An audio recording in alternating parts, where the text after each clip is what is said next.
We have to get very specific on what cues are and what they mean. That way we can trust, I have an instinct this person is lying to me. Okay, I know exactly what cues to look for to confirm or deny that bias. I want to talk about gut instinct, women's intuition, and whether we can trust our instincts and intuition, or whether there are signs and cues that we can actually steer by instead of just saying, I've got a gut feeling. And you being the master of behavioral science, it's going to help us break down all the things that we can identify so that we don't waste our time, so that we can assess people accurately and we can hold the power. Yes. Okay, let's do this. First impressions, gut instincts. So research has studied first impressions, and on average, they find our first impressions are only 76% accurate. And notice I said only. 76% sounds like a lot, right? You're like, 76% accurate, great. That leaves 24% that's not. So what I want to talk about today is, yes, we do have a first impression, but there is a lot of room for, is this person truly a good person? What are their intentions? And what's most important here is your own filters. So yes, we have great gut instincts, but your filters can mess up your first impressions. Here's an example. This is a study that changed my life. They found that neurotic women, so women who are worriers, who are a little bit more emotionally sensitive, and oftentimes neurotic women have overbearing mothers. That's a whole other topic. That they often misinterpret facial expressions as negative. So they will look at neutral faces and find a neutral face negative. This means that if you have a filter where you're looking for negativity, or you've been burned in the past, or you have a bad relationship history, you could misinterpret someone who's neutral as negative. So we have to be really aware that, yes, we have these filters. And so I think a much more accurate way to interpret people is, yeah, you can trust your gut instinct, but following it up with a specific nonverbal protocol to make sure that you are identifying all the cues, that you know exactly what you're seeing. Another really interesting study, just one more, is they devised a study where they had computer-generated faces. And they generated certain faces to be threatening. There's faces that we find more threatening based on brow shape and chin shape and eye shape. And they computer generated very threatening faces to not threatening faces at all. When they showed people pictures of these faces, people could very quickly identify the threatening faces, no problem. But when they took away the very threatening faces and they only showed people non-threatening faces, people made up threatening faces. In other words, we sometimes are looking for these negative cues. We have a very strong negativity bias. And so if you meet 10 amazing potential partners in a row, your brain will be looking for something wrong out of some of them and might make it up. Oh, okay. So why do we do that? It's called a negativity bias. So believe me, I wish I could say we were all positive and optimistic, but that's not always the case.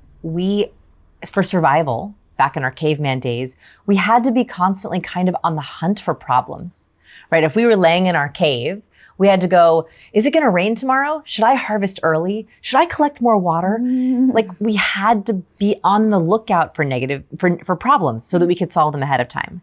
The problem is today that remains, and it can be a sticking point in a lot of our relationships. It messes up our speed reading because we think, well, there has to be something wrong with this person. There has to be.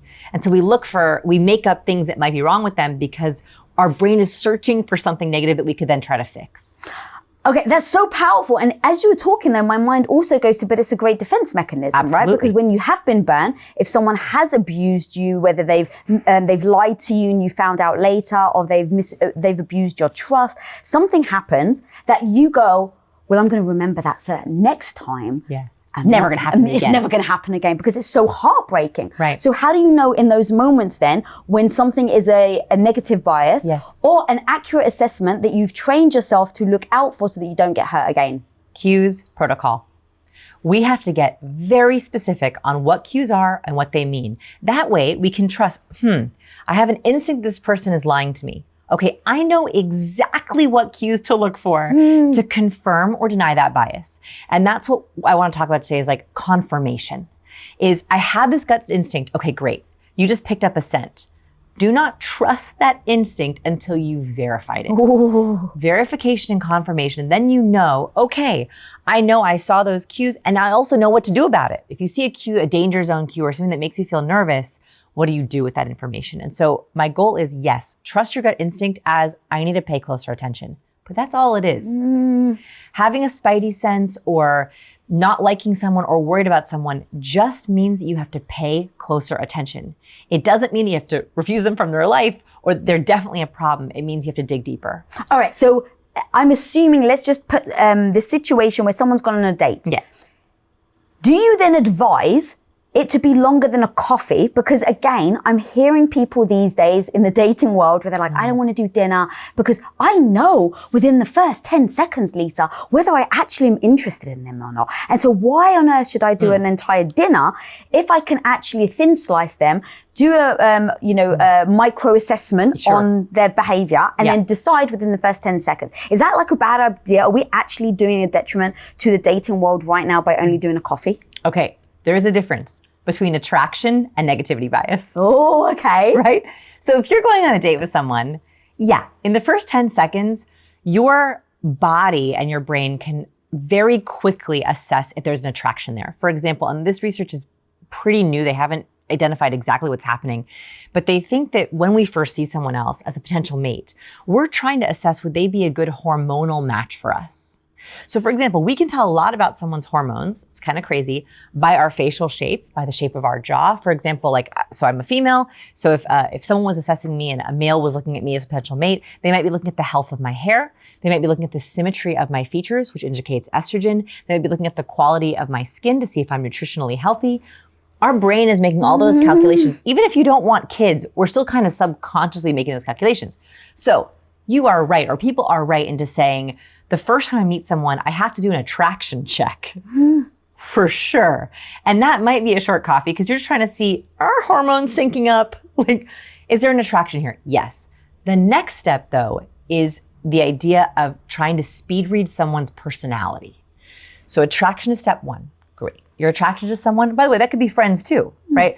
I feel like when I meet someone, right away I know if we're going to be good friends or not. Like, we knew, right? Yeah, we're besties. Like, I was with Tom over here, and then I saw you in the kitchen, and I was like, "Who's that? That's my friend," right? And we just immediately hit it off. Like, we go off to the side. So I think this works physically, but also for friends as well, where you just know if there's this we're just vibing. Okay, that's attraction. That's something different. The next thing is speed reading their personality. In that case, it is helpful to have at least a couple of minutes beyond small talk questions. And the reason for this is the very first step of speed reading. Speed reading is this idea that you want to get to know someone quickly, and so you want to know their intentions. Can you trust them? Are they friend or foe? Are they on your side? That's what speed reading is. It's trying to very quickly assess if someone's going to be on your side. Okay. So I like to think of speed reading in 3 different steps. The very first step is you have to have enough time to baseline someone. Baselining is the very first step of speed reading someone. Baselining is how someone looks, sounds, and acts under non-threatening, normal circumstances. So let's take the dating example, okay? So let's say that you're on a date with someone, and usually the first 5-10 minutes of a date is socially scripted, right? Oh, you're right. You kind of get into a date and it's like, oh, how are you doing? Good. How are you? So what brings you here? Well, and where are you from? And how long have you been on the dating site? You've answered those questions a million times before. So you're not really getting much out of them. But during this time, you should be baselining. So this is, okay, everything from literally I would start with the top of their body all the way down. You're doing a full body scan. What kind of facial expressions do they use? Do they use a lot of head nodding or head movement? Are they very animated? Do they use a lot of hand gestures? Are they very stoic and still? You're just trying to in your mind get a mental snapshot of how they look, because when a red flag comes up, you are looking for a difference in the baseline. Have you ever been with someone and they're acting a certain way, and then all of a sudden you get to a topic and they're acting different, they act weird, they do something weird? That's a red flag. So the whole point of this period is you're trying to figure out how do they look and sound when they're just kind of in their social script. What's really important for go ahead. I was just gonna add to that actually, is that if you've got a red flag in your head already, but from past experience, let's say, and you sit there and that person does it, immediately the red flag. But over time, I start to go, oh, it's not a red flag. Actually, that's just them. That's it. Okay, let me give you a really specific example of this. So I have a good friend, he shall not be named, and he makes a disgust micro expression when he speaks. So there's 7 different universal microexpressions. They were discovered by Dr. Paul Ekman. And what disgust looks like is when you raise your nose up, so the upper whites of your teeth show, and you kind of, ugh. So when we don't like something, we're like, ugh, I don't like it, I'm disgusted. The funny thing about disgust is liars will often do it when they're asked a preference-based question and they're lying. Like, you'll say to someone, so, what do you think about the new girl? Oh, yeah, she's great. Right? And they're actually showing disgust. So he was showing disgust all the time in conversation. And I was like, is he disgusted with me? Is he disgusted with himself? And I was like, red flag, red flag, red flag. But as I was baselining him, I realized that's his punctuator. Every human being has punctuators. Punctuators are things that we do frequently that just are kind of habitual. Do you know what yours is? Oh no. Well, I nod a lot. Nod. I guess, which someone told me the other day, apparently they butcher me on Reddit because I'm a nodding freak. And I was like, I had no idea. But I was like, sure, fine. Nodding is your punctuator. Yeah. Right. I'm like, Nodding is your punctuator. Yeah, it definitely is. It definitely is. Yeah. So like nodding is so my punctuator is an eyebrow raise. So like I have to be careful with that because sometimes I also do an eyelid raise and I look really scared. Oh, so actually this is great. I actually love you telling us the things that we do that we may not realize as well as the things that other people do. Because I think this is super freaking they're important. subconsciously doing it to you too. Yeah. Right. So like he was punctuating disgust, which it's funny because he has trouble making friends. And I think it's because he doesn't realize he literally looks disgusted with you all the time. You feel judged when you're with him because he's always like, and so I think that the reason why he's literally having trouble connecting is people are like, do you not like me? Are you disgusted by me? It's because he's accidentally showing disgust. So in my baselining, right, those first few questions, I realized, oh, this is just his facial habit. So everyone should figure out what their punctuators are. So the way that you can do this is you can watch a recorded video of you in a couple of different scenarios. I would try like a Zoom meeting, business meeting. If you can, I know it's like so weird to like Zoom a video date or like record a video date, but maybe a friend can help you where you just your end, what are you doing frequently and regularly as you ask questions and as you answer questions? And it could be anything. It could be facial. It could be nodding. It could be a gesture. Like I know some people who do this as their punctuator. Just play with their hands. Yeah, they self-soothe their hands. They don't even realize they're doing it, but it makes them look nervous. They're not actually nervous. This is just like how they are, right? So it could be something physical, it could be facial, it could also be a vocal tic, right? For example, I have one friend who constantly vocalizes. So she's always going, right? Right. Oh, that's so cute. I like it. Like it makes me feel like good. It makes me feel like yummy. Cause I feel like I'm food, cause she's always like, Like when we're on the phone, she's always doing that and I like it. Okay. So like she has a vocal punctuator and that's just part of her kind of shtick. Okay. So that's great. You should know what yours is. There's some great positive punctuators, right? Nodding is a really positive one. My eyebrow raise is a positive one. An eyebrow raise is a universal sign of I'm listening. But if I add the eyelid raise, have you ever seen someone who looks permanently surprised? You're scaring me. Right. It's horrible. I had to work on that. I used to raise my eyelids up and it would make people feel a little bit nervous.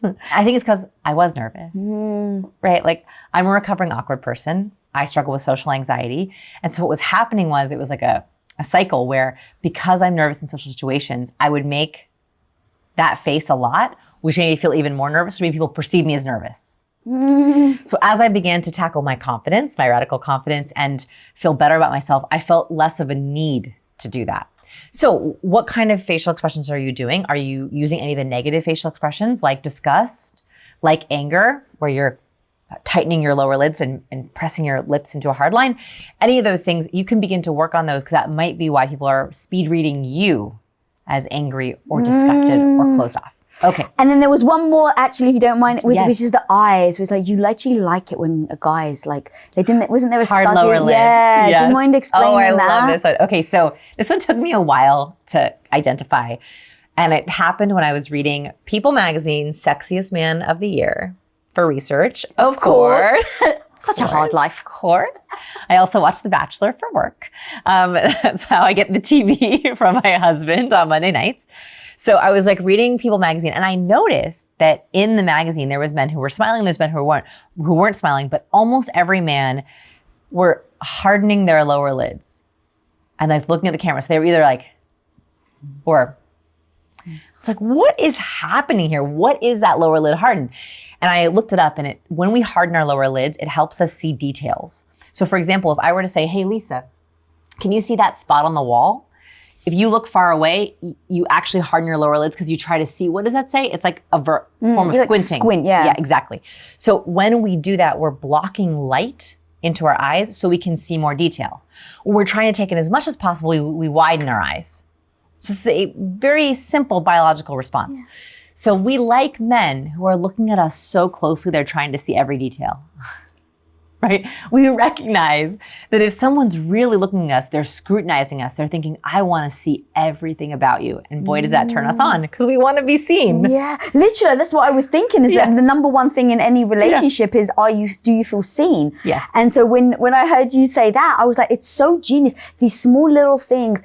And it feels almost a little sultry as well. Like there is some like, hello. Hello, of course. Like well, bedroom eyes. The bedroom eyes, yeah. Right? Like it's close. And actually, yeah, Tom, in photos of him, I would always pull the ones where he's like looking, like squinting. He's like, you always like the bad boy look. I never understood what he meant. But that's why. It wasn't necessarily the bad boy look. It was the, I'm looking at you. Okay, let's break this down even more. So hardened lower lid, details, scrutinizing, looking closely. Hooded lid, so you've been doing actually both. So if we harden our lower lids, we're trying to look more closely. But if I hood my eyes too. And hood your eyes means what? Hooding your eyes is close to our O face. Marilyn Monroe, right? Well, she was always hooded. In fact, her very famous picture, she's usually like this. She has no hardening of the lower lid. It's all hooded. Because when we orgasm, I'm not going to do it for you, but when we orgasm, we tend to close our eyes or hood or partially close our lids. So when we have these sexy pictures of men who are, it's a little bit like I'm looking at you and I'm in pleasure. Wow, that's fascinating. I love this stuff so much because it's that little detail. I didn't even realize the difference between the eyes. Yeah, so yeah, you were doing both. Yeah, we should. Now, by the way, look, this is really important to watch for. Like it's really good if you're saying something on a date, or in a meeting and someone hardens their lower lids at you, it's not always a good thing, right? Like if you're talking about something and you made them nervous, they might harden their lower lids to say, whoa, what is she saying? Right? Like if you're talking about your ex or you're in a business pitch and you start talking about prices and someone all of a sudden hardens their lower lids at you, take note, because that means they are listening very closely. They have gone from listening to scrutinizing. So it's not always a good thing. And when I explain it in my book, this is just a cue to be on the lookout for. Sometimes it's very positive. It means someone's looking deeply. But sometimes it's like they're scrutinizing you. And you want to make sure, like for example, if I were to walk in a room and someone were to like, that's not necessarily a good thing. Right. Right? You'd be like, whoa. Same thing with like, yes, I want you to look sexy in your dating profile pictures, but do I want you to have every profile picture like this? No, it's a little much. Yes. A little much, right? But that's why we tend to like, it's sexy when a woman's like laughing. It's because she tends to tilt her head back, hood her lids and go, that's sexy, right? It's because we're hooding our lower lids and we're tilting our chin up. We're exposing this part of our neck, which is a very pheromone-filled part of our neck. And so that's why that's such a sexy, when girls are flirting or women are flirting subconsciously, they'll go, they're actually like letting off their pheromones. They're hooding their lower lids. It's an instinctual way that we flirt. So it's just interesting to know all these things because there's a right place and a wrong place, I think, for them. Yeah, context actually. Context, yeah, yes. so right. And then the next thing, like all of this is so incredible. Like I love learning this shit so much, homie, because like I said, I know when I can use it and when I shouldn't. Yeah. And then again, the things that I may begin off that I didn't even realize. So as you say about the neck thing, I also heard you say the difference between an up nod and a down nod. And it's like, obviously you're the one that, I was gonna say, who the hell figures this out? It's me. You. Yeah. But these are the things, when I think about us women using our gut instinct, our interpretation, how we can protect ourselves from being lied, cheated on, bamboozled, manipulated, all of these things. I feel like these cues are just the tools that we need. Yeah. And if we get the tools wrong, then we can misinterpret things. That's it. Wrong. And there's only 96 of them. They're learnable. Do you know what I mean? Like it's a very learnable thing. Once you learn them, I don't have confidence naturally. right? Like I don't feel confident naturally. The only way that like my side door into confidence is going into relationships. And I know I have a negativity bias. I have a very strong filter for misinterpreting neutral cues as negative. And it got me into a lot of trouble. I ended relationships that I shouldn't have because I was misinterpreting things. I was over worried about things.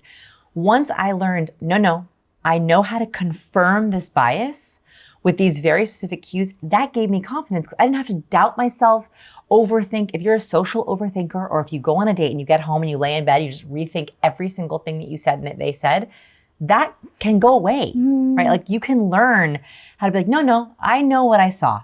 I can trust my instinct on this. So there's only 96 of them. And the up and down nod is a fun one. So I mentioned opening the neck. So whenever, this is a very delicate part of our body, right? So when we expose our neck, it's like we are saying, I'm open, I'm trustworthy, I'm not scared. When people are afraid or defensive, they tend to tilt their head down, right? We try to protect our jugular, right? Because we want to make sure no one's gonna, so you'll notice when people are really nervous, like when people are, they take up as little space as possible, they tilt their head down. That's a nervous gesture. So one thing I noticed with men, I don't see this as much with women, but with men, is they do two different kinds of nods. When a man sees a man they do not know, but they want to acknowledge their presence, they nod down, a protective gesture. Hey, so, hey, what's up? Yes, hey, down. It's a protective gesture. I don't know you, so I'm not gonna open up to you, but I'm acknowledging you. Whereas men, when men see, and I'm curious in the comments if people think this is true, when men see a man they know, who they trust, they acknowledge up, hey, what's up? What's up? And like you can almost always predict, like if I'm like creepy people watching at Starbucks, I can almost always predict if someone knows someone or not, or trusts them or not, based on, hey, what's up? Hey, versus, hey. Hey, I can't even do it, but like, I don't even do that nod. Yeah. That's the thing I notice with men. I think they do those two different nods. So the question is, why just to men? Would it be with a woman? So I think that women, this is a social construct. My hypothesis, and I don't think this has been studied. I think that women want to be likable. Women were taught from a very young age that everyone should like them. And so I think women tend to just nod more. Hey, it's so good to see you. So we just default to open, right? That's why I think women are just more trusting. You know, we're just taught, be friendly, be likable. I will walk down the street and have men be like, hey, girl, smile. What? Because we've been like taught that we have to be likable. So I think we default to hi, hey.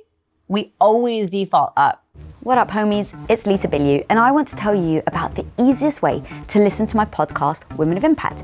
If you're anything like me, time is so freaking precious. It's the thing you're never going to get back. So how on earth do you make the most of it and look for ways to make your life way easier and simpler? And so that's where Amazon Music comes in.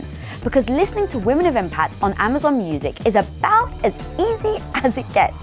You can listen on the app, which is super freaking easy to navigate, or you can just ask my homie Alexa, play Women of Impact on Amazon Music. Now playing Women of Impact on Amazon Music. See, it's that simple. And let me tell you, the content is freaking fire. If you're ready, my homie, to be a freaking badass, then listen and follow Women of Impact on Amazon Music. So actually, in saying that, how you were saying, you go home and you really do replay everything. Talk to me about social rejection, because in those moments where, especially like if you're on a first date, or let's just say you're really comfortable with somebody and you're going out and you start to spot these things, it starts to make you uncomfortable, but sometimes you almost can't put words to it. Yeah. And so I've heard you even say, like, when you label something, it alleviates any anxiety that social rejection may cause. Yes. Okay. So there's two different things going on. Is that one thing we have to understand is we are constantly speed reading cues. Like today we're talking about the specific steps in speed reading, but you're actually already doing it. Your brain is constantly looking for hundreds, if not thousands of cues in a day. That's why people can get so drained by social interactions, especially like my introverts and my ambiverts. I'm an ambivert. Introverts are so drained because they're getting a barrage of cues thrown at them. They don't know how to interpret always. So you're constantly speed reading. And what happens is when our brain sees a negative cue, it affects our body, it affects our physiology. So for example, one study, this was helpful for me because it made me understand why I get social anxiety sometimes. They had people go into a room and they flashed them a cue of social rejection. So a cue of social rejection could be an eye roll. It could be a scoff and turn away. It could even be a negative, dismissive voice tone like, great idea, right?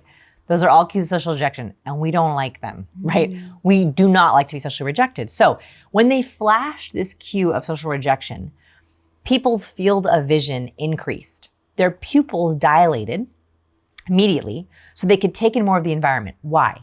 If we see a cue of social rejection, our body goes, uh-oh, are there more cues? Who else is sending me cues? Do I have to leave? Where's my escape route? And what do I do? Right? Yeah. So our body is reacting to these whether we know it or not. That's why you could be with someone and be like, I don't feel good. Why do I not trust this person?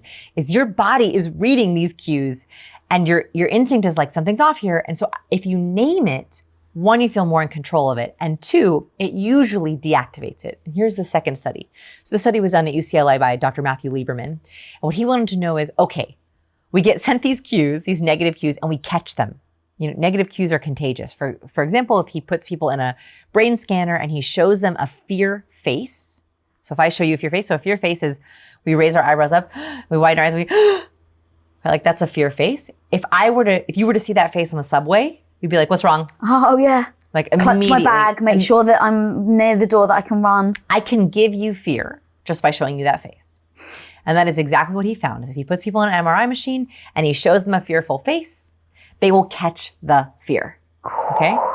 So that's very powerful. And it's like, what do we do with that? So what he found is when he instructed participants to label the emotion, fear, it immediately deactivated that response in their brain. So they see fear, it activates fear in their amygdala, and they say fear, the amygdala activation goes away. So I think that there's an empowerment to knowing these cues that are being sent to you. So if you're on a date or you're in a meeting and you see someone who sends a cue to you that you don't like and you can go lip purse, disgust, you don't catch it. It's less contagious. You immediately feel more in control of it and then you can decide what to do next. Do you confirm it? Do you ignore it? Do you say this person's not for me? So much easier, less overthinking at the end of the day. Yeah. Oh my God, that's so amazing. And to think that you can catch fear is insane. I've got actually something for you that I'd like to ask you. Oh. I don't know the answer. So I got my brain scan by Dr. Amen. Yes. And as part of the test, they show you these faces and they flash forward. Yeah. And you have to say which one's anger, which one's fear, which one's happy, which one's sad, and which one's neutral. And so it shows you a face and it basically you have to touch the word of the expression. At the end, and I didn't actually get deep into it, but at the end, he gives you the results and he said, Lisa, you're really good at detecting happy. You're really good at detecting angry and neutral, but I'm terrible at detecting fear, that I kept misinterpreting it as happy. And I'm like, I don't know if that's good. Like, I don't understand what that means. So what do you think that means? Probably so fear, let's look at them, right? So anger is a downward face. You harden your lower lids, you press your lips together. Fear is a big face, right? You widen your eyes, you widen your eyebrows, you open your mouth. It's not that far away from happiness, right? So if this is happiness, right? And this is fear, they're both mouth open. So it's almost as if you're seeing fear as excited. Yes, that's exactly it. Like emotionally stimulated. Yes. A little bit. But yeah. So that means that has a really big effect for you for the relationships in your life. If you misinterpret fear as happiness, it means when you're making someone nervous, you think you're actually stimulating them. And that's why I brought it up, because I thought if we aren't detecting the right cues, how often do people leave and you're like, that was the best freaking date. Like, I nailed it, or the best interview, or the best job interview, whatever, right? And you think you've nailed it. Totally. And then you get all the feedback that it was terrible, that they don't want to see you anymore. And you're like, what the hell happened? That's it. That is the single biggest way that we get students. Is oftentimes our students, or most of our students, are like high achieving professionals. And this is at your school? At my school, that they don't come to us necessarily because they had a bad performance review. That does happen. It's actually usually someone thinks, I thought I killed it in my performance review. I thought I am nailing it in these interviews and I'm just not getting any jobs. I'm getting terrible feedback. It's that horrible feeling when you think something went well and then you're rejected, which is worse than doing bad at something. When you know you're bad at something, you can work on it, right? when you think you're good at something and then you're blindsided, that feeling of being blindsided, my mission is to help people never feel blindsided. I don't want you to feel blindsided by a bad person, by a bad actor, by a bad boyfriend, by a cheating incident. I don't want you to feel blindsided at work where you thought you did great in a presentation and actually it didn't land, or you thought you did a good interview, didn't land. I think that we can actually tackle that. I think we can make sure that we're not blindsided. So what are the keys to not be blindsided? Okay, so, well, there's two sides of cues, right? There's decoding and encoding. So we've been talking a lot about decoding. So decoding are noticing the signals that are being sent to you and being able to accurately read them and then knowing what to do. That's one way of not being blindsided, is you're accurately able to decode. The other way is encoding. Encoding are the social signals you send. So it's knowing what cues you are sending with your hands, your voice, what we were talking about at the beginning about your punctuator. That's actually encoding.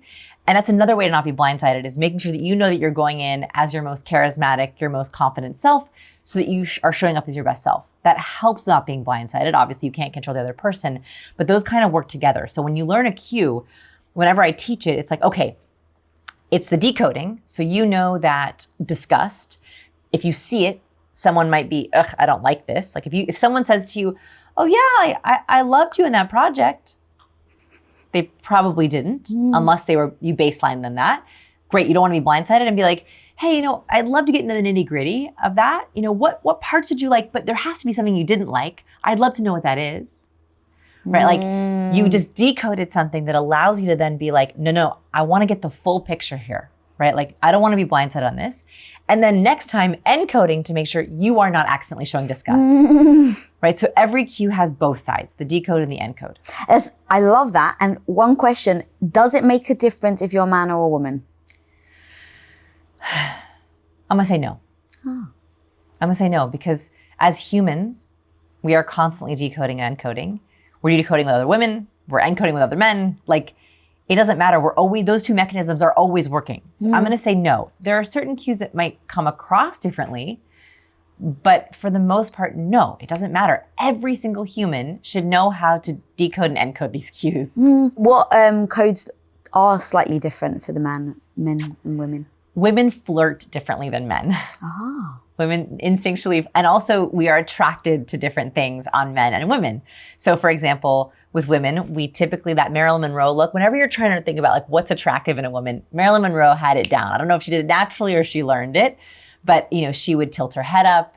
She would smile a lot. She'd hood her lids. And so that's why you'll notice if a woman's being very flirtatious, they tend to go soft, is what I say. So you'll notice like when women are being particularly flirtatious, they tend to like go soft on their neck. Right? They tend to go soft on their wrist, right? So you'll notice a woman will often go soft on her wrists like this. You'll notice that like when women smoke cigarettes, they tend to smoke like this, like very soft on the wrist. They expose part of the wrist. When men smoke, they tend to smoke like this. Oh, and that is the exposing of the wrist. Is that the same thing then for the neck? Same. Oh, yes. So we have a lot of pheromones. We release a lot of scent here, right? This is also a very vulnerable part of our body, right? We have a lot of veins here. And so this is, we don't want to expose it if we feel uncomfortable. So a woman will often look open, right? And expose things when she exposes. So she'll see she smokes like this, exposing, or she'll sit like this. Exposing, or she'll make hand gestures like this, exposing, whereas men almost very rarely do, and they want to look strong, right? Like this part of a man is, I find very attractive. Do you like this part of a man? Yeah, like the front of the arm, like the forearm. I'm like, like we like a strong man. You even did that. Yeah, I want to see like some veins and like. You know what I mean? Right? Like, so like that's like strength, right? Because you can have muscles here. And so a man will often be more like this. Like he'll gesture more with like this showing, and he'll like smoke like this. He'll sit like this, much more this way. You also have men who will expose this, and that's a softer side of them, right? And certain people are attracted to that, right? So it's a spectrum. Yeah, I love that because the amount of times that we've spoken, it never dawned on me that if there were different cues because I think of it just like, there are different cues from different like nationalities, like even just like the Greeks, right? They behave in a certain way that in another nationality may seem insane or crazy. Yes. Actually, we should have made a cultural note with nodding. I should have made this note. So in my book, I try to always have culturally specific references because there are universal cues, of course, but there are of course cultural differences, and I try to reference them so we know. So for example, this in Western cultures and European cultures and every culture except Bulgaria India and Pakistan, this means yes. The nodding. This means no. Yes. Right? So this means I agree with you, keep going, keep talking. And this means I don't like it, stop talking, no, I don't want it. In India, Bulgaria, and Pakistan, it's different. Like they often will nod like this. Sometimes this means yes. Sometimes they nod like this. It means something different. So in that particular culture, there's a difference in the way that we nod. And also like in Italy, the amount of hand gestures that you can use in a conversation is much higher than here. Oh, yes. Right, like Greeks. Like, okay, yeah. So like if you're not using a lot of hand gestures, something's wrong, right? Where here, if you were to use the same amount of hand gestures, people would think it was distracting. Now, hand gestures, visible hands are good universally, but the amount of good is different for cultures. Right? So most cues have a universal kind of basis, but how that they're used has a spectrum, right? Like even the amount of eye contact, like in Western cultures, I just looked up this stat. In Western cultures, we like 60 to 70% eye contact during conversation. So that means we can look away when we're thinking or when we're processing something. I just read this. I think it was Dr. Michael Argyle found that we like to, when we're speaking, we only make eye contact 41% of the time. Right? Because when I'm processing, like when I was just trying to remember that, I was closing my eyes because I was like trying to remember the statistic. And you were okay with that because you recognize, she's processing. Yes. So like there's a cue that I constantly want to debunk, which drives me crazy, which is when you look up to the left, you're lying. When you look up to the right, you're not true. Not true. In fact, for lefties, it can be reversed. You also have people who will process that way, right? This is an important thing during your baseline. So we can go back to baselining, right? We were talking about at the beginning. Where does someone look when they're telling the truth? That is something you should know about the three most important people in your life. So think about right now, my challenge for anyone who's learning speed reading is think of 3 people in your life that you want to be able to speed read. It could be someone who's been in your life a long time. It could also be a new person. Like if you're going on a date coming up or there's someone you're newly dating. So think of those 3 people. If you can, get out a pen and paper. It really helps to write this down and make 3 columns. Baseline, red flags, confirmation. In the baseline column, I want you to write down everything they do when they're telling the truth. They nod, they make certain facial expressions. Which way do they look when they're telling the truth? The way that you find this out is you ask non-socially scripted questions that someone wouldn't lie about. So in our lab, I love to have do lie detection research. We have people come into our lab and we ask them the basic socially scripted questions, similar to what you would do on a date. So where are you from? What's your name? How old are you? Right? Like the kind of the basic things that like people aren't even thinking, and we see what do they look like. And we literally, we code all their cues from toes all the way up. Like, are they a shaker? Right? Like, do they, right? Are they that when they're telling the truth? Right? How do they sit? Are they relaxed? Right? So we code everything. And then we go into what we call our emotional baseline questions. These are questions that we don't think that they have socially scripted. They're a little bit unique.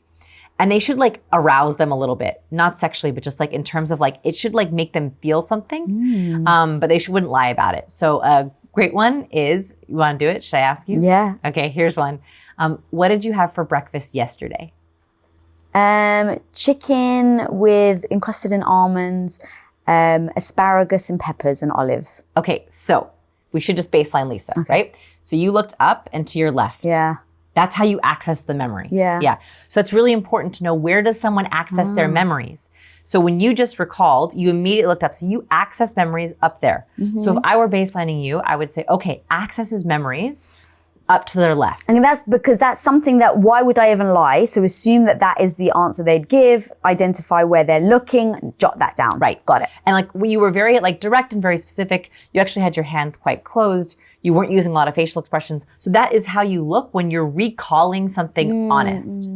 Then the next level, the next column is the red flag column. This is where you go into questions where you're looking to see, you either were already suspicious or you want to make sure they're telling you the truth, and you're looking for differences. I'm like getting nervous now.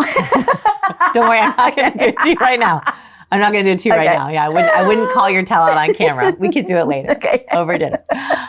Okay, so let's say in a theoretical example that then, okay, so I just baselined you on a date and I'm like, okay, she accesses memories over there. If I were to say, so why'd you break up with your ex? Right? Or tell me about your relationship with your ex. Or have you ever cheated on someone? Right? Like Oh, all those questions. yeah. If that person's telling the truth, you can usually know, do they look like what they just look like? Right? Like, did they look up that way, or did they start looking up another way or down or away?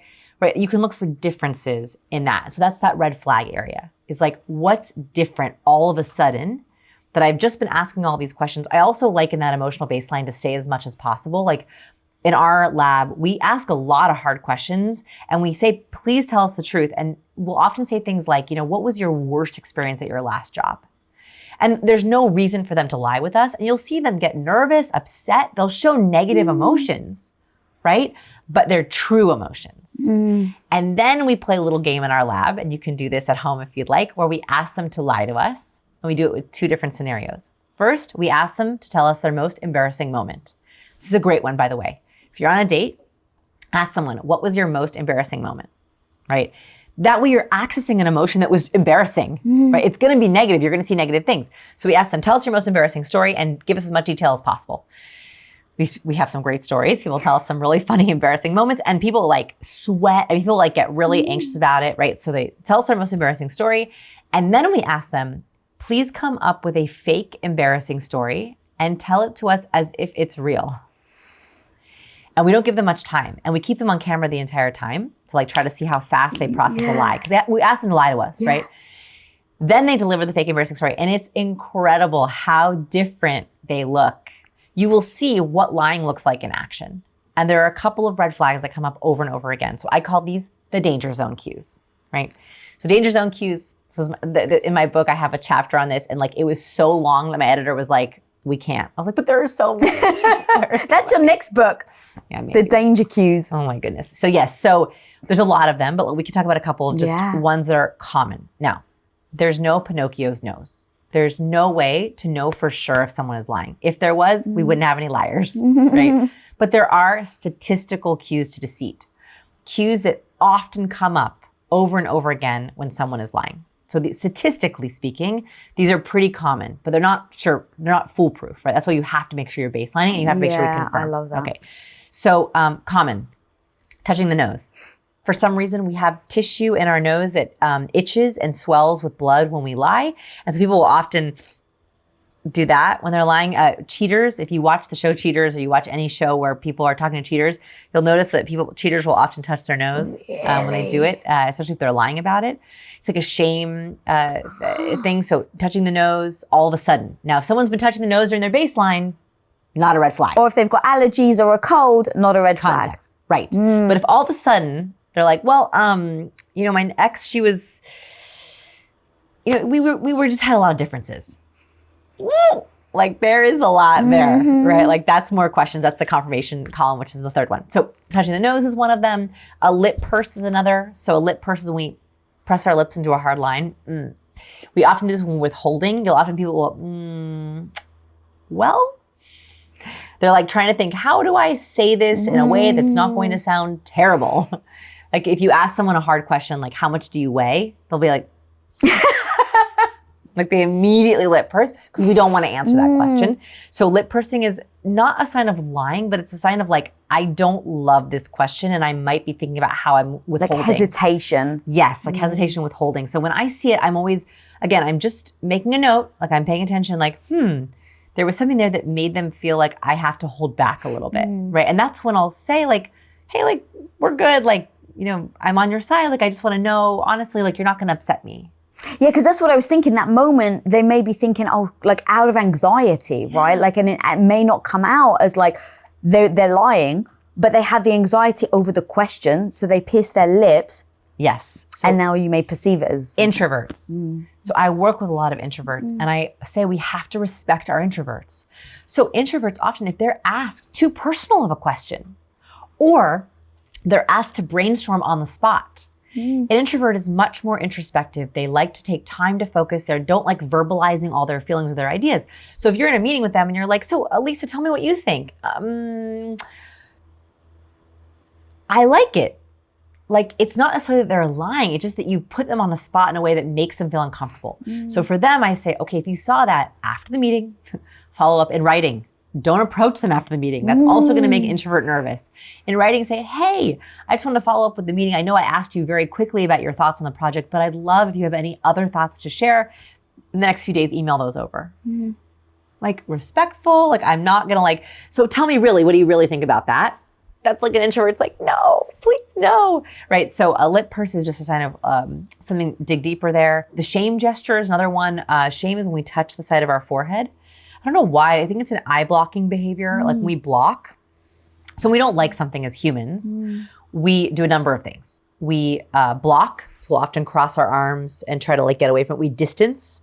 Right? We might turn away. We also will sometimes cover our eyes or pinch the bridge of our eyes. It's a way of like, I don't like it. Like little kids, when they hear bad news, they like, right? It's the same kind of instinct as human. We don't like something. So blocking behaviors like closing off or shutting down.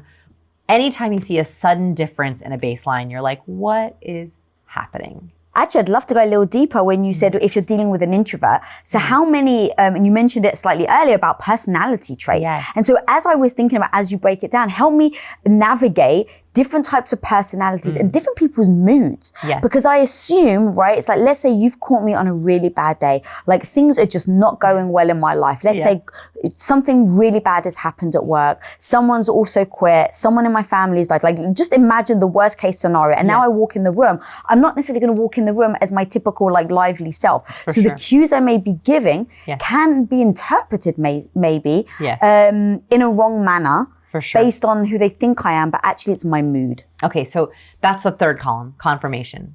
Moods, context, right? Like I am not my best self in a very loud environment. Like I'm much quieter, I'm much more nervous.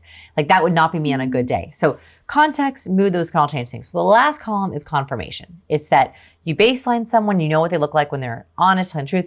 Then you see a couple of red flags in this area. The third column is the most important. It's your column where you're like, is this really what I saw? And what is the reason for this?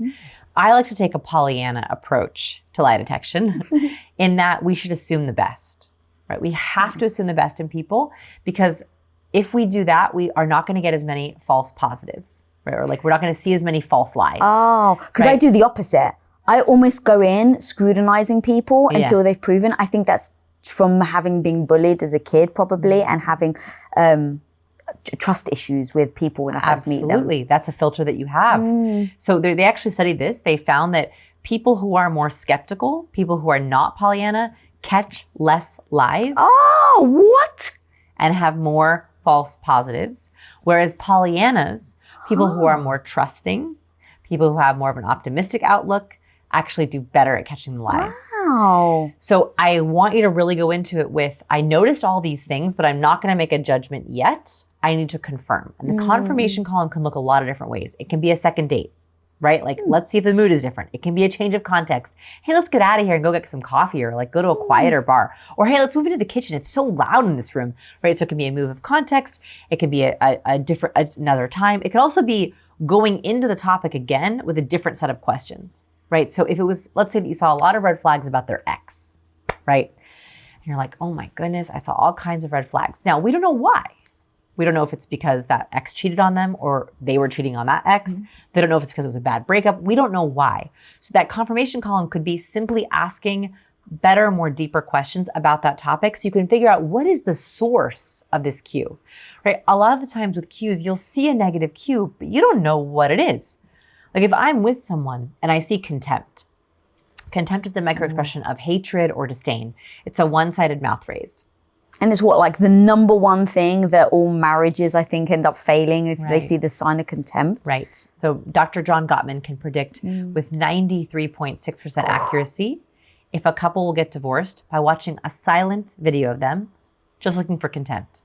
It's a very negative emotion. It's often a sign of disrespect, right? So if someone's like showing contempt at you, that means there's a scorn, disrespect. It's very hard to get over that in a relationship. So let's say that I'm in a conversation with someone or I'm, hiring someone and I see contempt. I cannot assume that contempt is about me. It might be, but it also could be self-contempt. It could be contempt for the question.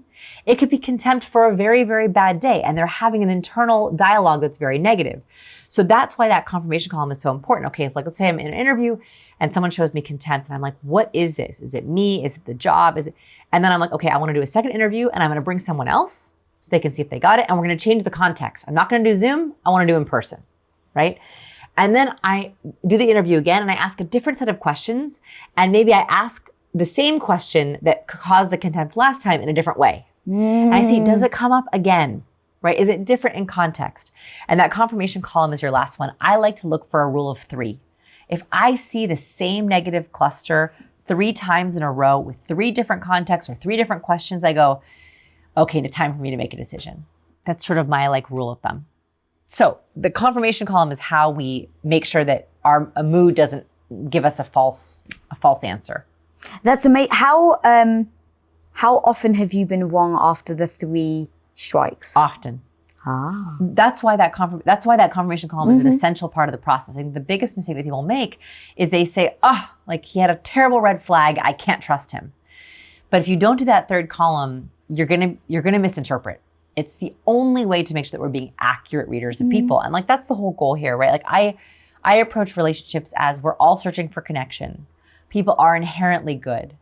We're trying to make amazing relationships. And so we have to give people the benefit of working to get the 3 confirmations before we write them off or dismiss them or create a boundary, because otherwise we might miss opportunities to connect. Yeah, it's so freaking powerful. Talk to me also though about the hearing gestures that we don't necessarily realize that we're doing. So in our voices, even if you weren't looking at me, you can tell whether I'm animated, that you can actually hear someone's mood based on their body language that you can't necessarily see. Yes. Okay. So vocal baseline is another way you can do this. So if you do a lot of phone calls, this is a really helpful one. But if you have an ear for it, you like vocal baseline. So vocal baseline is how does someone sound when they're telling the truth and when they're, acting a certain way.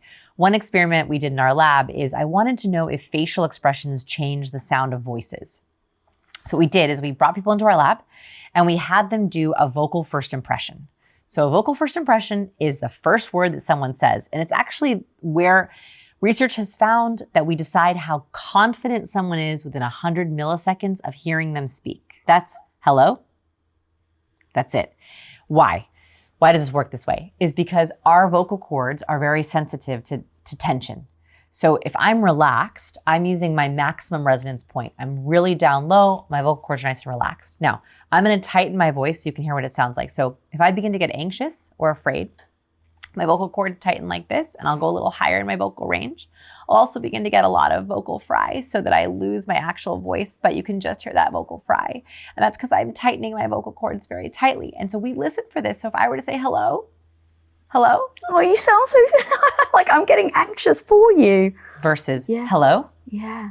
Right, so that's me. You can tell it's me. So listen to the difference. Hello? Hello? Still me, but totally different perceptions of confidence, right? So your first word in your date, on your Zoom call, in your meeting is actually the most important thing you can do for your confidence.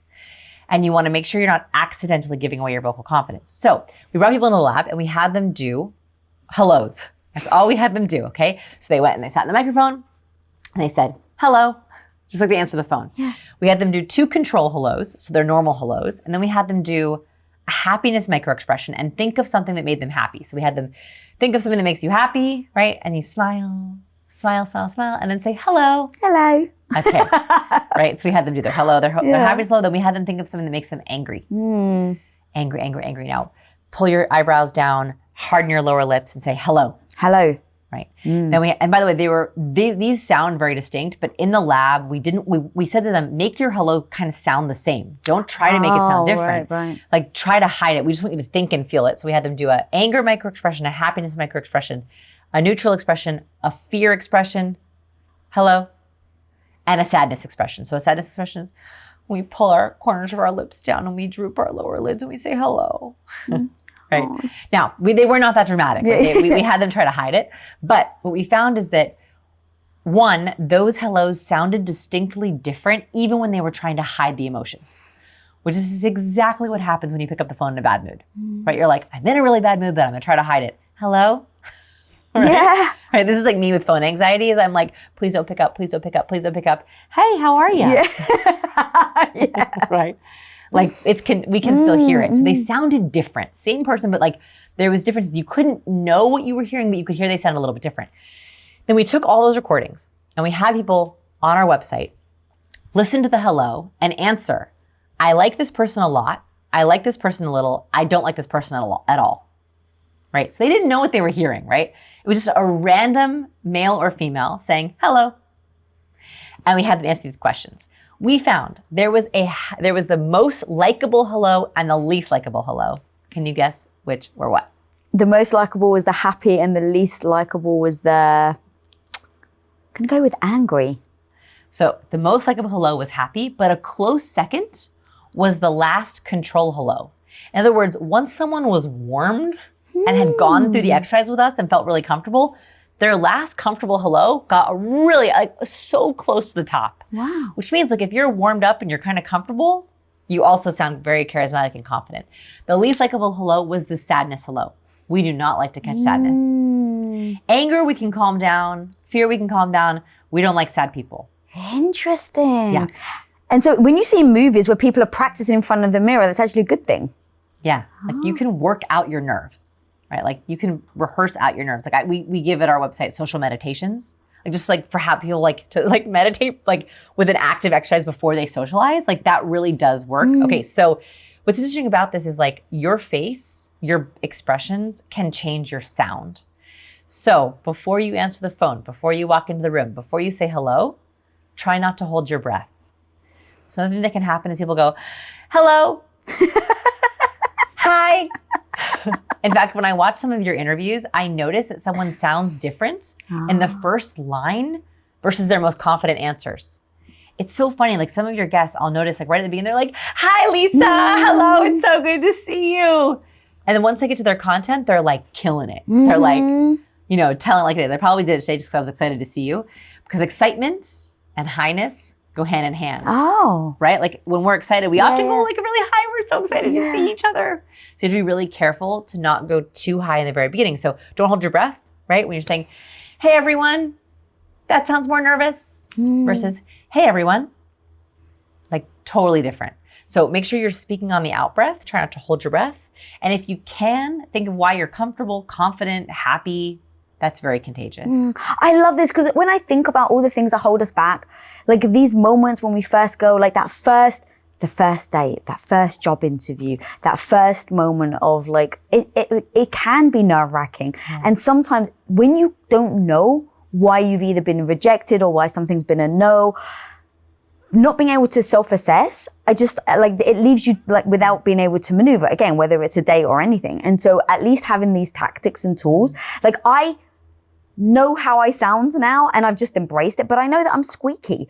And I know that when I first say hi to people, I'm like, hey, what's up? Like, do you think you're squeaky? I do. I think I'm so squeaky. It's because when we get excited, we want to be high. Like babies prefer higher voices. Oh, like when we're trying to be like excitable. It's funny because we just identify, you feel that you're squeaky. Tom also told me that he feels that he has a dangerous face. And so it's a neutral, what is it? An angry neutral face. Yes, he feels he has an angry neutral face. And he does. And the reason is because of his brows. Yeah. I don't know if I told him that, but it's because he has a very strong low brow line. That is why. It's not, nothing he can control. It's just when we have, like, for example, I'll do it on my face, but like, if I were to be like this, I would look angrier all the time. He has a very like low brow line. So actually he can't even help it. And so what I would say to you both is like, do you have to? Do you have to? Like, you're squeaky, you embrace it. I love it. Oh, yeah. I like, just gone, this is how I am. And so I think that's also very important to talk about for a second is like, okay, like let's say that you have a negative cue. You know, if that's just you, that's just you, right? Like sometimes people have resting bitch face, right? I do. And there are times when I'm like, I don't want it, right? I want to make someone feel really comfortable and I want to be like, you know, looking happier. But there are times where I'm also like, I'm good with how I look. Like my team knows how I look. Like on our team calls, like I don't pretend that I don't have resting bitch face. They know I have it and I'm fine. I actually call it resting bothered face because I look bothered. I'm actually not, but it's just my resting face. So there's also an aspect of this is like, yes, you can optimize every cue that you show, but I also want you to feel like you. I also want you to show up and feel like you're not faking it till you make it. And so there's a very fine line between I want to optimize my cues, I want to connect with people, I want to show up as my most confident, charismatic self, but I also want you to feel like you. And so yeah, okay, you're squeaky sometimes. Cool. That's part of your brand, right? Yeah. Like I have a resting, bothered face. Okay, like it's going to make me look It is more what it serious, is, yeah. Right? So I don't want people to feel like they have to fake it or be something they're not. Can you explain to me why you hate the fake it till you make it? Oh, yeah. I don't like fake it till you make it. I'm against it. And the reason for that is because we can sniff out fake. It is really hard to pretend to be happy when you're not. And you actually mean you can sniff out fake? Yeah, you can sniff out fake. And so there's a study I talk about in my TED Talk a little bit, which is a skydiving study where they had people come into their lab, split them up into 2 different groups. And one group, they wore sweat pads so they could catch their sweat, kind of gross, and run on the treadmill. The other group also wore sweat pads and then skydived for the first time. They had 2 sweat pads, treadmill sweat pads and skydiving sweat pads. In other words, regular sweat and fear sweat. They put people into an MRI and they had them smell the sweat pads. And they had no idea what they were smelling, by the way, like horrible. I hope they paid those people a lot of money to go on that experiment, right? So imagine they found that when people smelled the fear sweat, they caught the fear. So when people smelled the fear sweat, they had no idea what they were smelling. Their amygdala began to fire. So if fake it till you make it doesn't work, because if you're afraid and then you pretend to be happy by like putting on a happy face, people can smell, catch, feel that fear. And then they're like inauthentic. You're like, something feels off. You're like, you're smiling at me, but I feel nervous. Like something isn't right. Like I'm catching your fear. So that's why there's certain people you don't know why you don't quite like them, but like they give you like a spidey sense of like they're draining or you don't like them. It's because they're probably faking it. What up, homie? I got something free and new to share with you right now. How often are you visited by that negative voice in your head telling you that you're not smart enough, that you're not good enough, experienced enough, not fill in the blank? One of the most powerful things you can learn to do in life is to turn that negative voice into your bestie. And I want to teach you how to do that and so much more in my 4 steps to becoming confident workshop. And guys, the most amazing thing is you can actually register for completely free for this workshop. So click the link on your screen and I'll see you on the inside. That's why I'm like, I love all these cues and I want you to try them on. And I want you to pick the ones that feel natural to you. But I don't want you to fake being happy if you're not. I would rather, if you're in a bad mood, don't answer the phone. Or if you're in a bad mood, cancel the date, right? And be honest about it. I'm so sorry. I've had a really shitty day. I can't come to the date because I want to be my best self for you. Can we please reschedule for next weekend? Right? I would much rather you be authentic and real and assertive. And I do believe you can be assertive and nice. And I think assertive people are aggressively kind. Aggressively kind means you're saying what you need. You're showing up so you can be your real self. And that means not showing up sometimes. And that means canceling last minute sometimes. And that means saying, I'm so sorry, I've had a really bad day. Can you help cheer me up? That's what aggressively kind, assertively nice people do.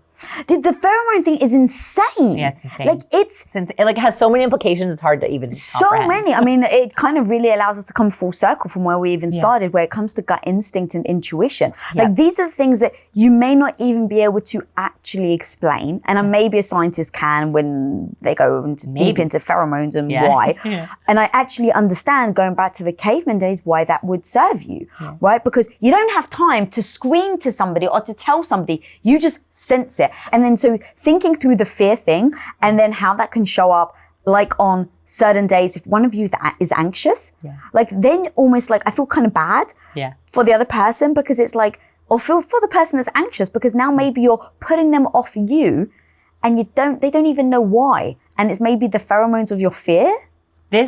You just put your finger on why social anxiety happens. It's a terrible loop. So for those of you who experience social anxiety, my heart goes out to you, because it is such a struggle, because you're stuck in a cycle. And here's the cycle.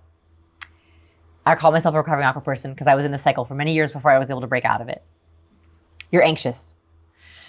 You're like, I gotta go on this date, or I gotta go to this event. So you push yourself to go. You fake it till you make it. But you're anxious. So everyone around you catches the anxiety. And they're also like, I don't really want to go out with this person again. I don't want to invite them again. I don't want to talk to them. Which makes you feel like, why did I even come to this event? Everyone doesn't like me. which makes you even more socially anxious. Then you try it again, and then you're more socially anxious. And you're stuck in this loop of, I'm trying to make connections, but I'm anxious. And then you're making these connections, but you're not making the connections because you're so anxious. That is the cycle of social anxiety. It can be broken. You just have to figure out how you can be your true self while not triggering your anxiety. So there was a stat that you said that I found so fascinating. It was something like telemarketers, if they had a photo of a successful athlete at the top of the script, they were better off in their job. Yes. And so now as we're talking about this and about getting anxious, would you advise to put a picture of somebody that you so admire and stare at it before you go on a date? And if you don't actually mind breaking that down, the study and everything. Yeah, I don't remember the exact numbers, but it's exactly as described, is that they had telemarketers. Some people looked at pictures of like pretty meadows, and some people looked at pictures of an athlete winning a race. Specifically, it was an athlete in pride pose.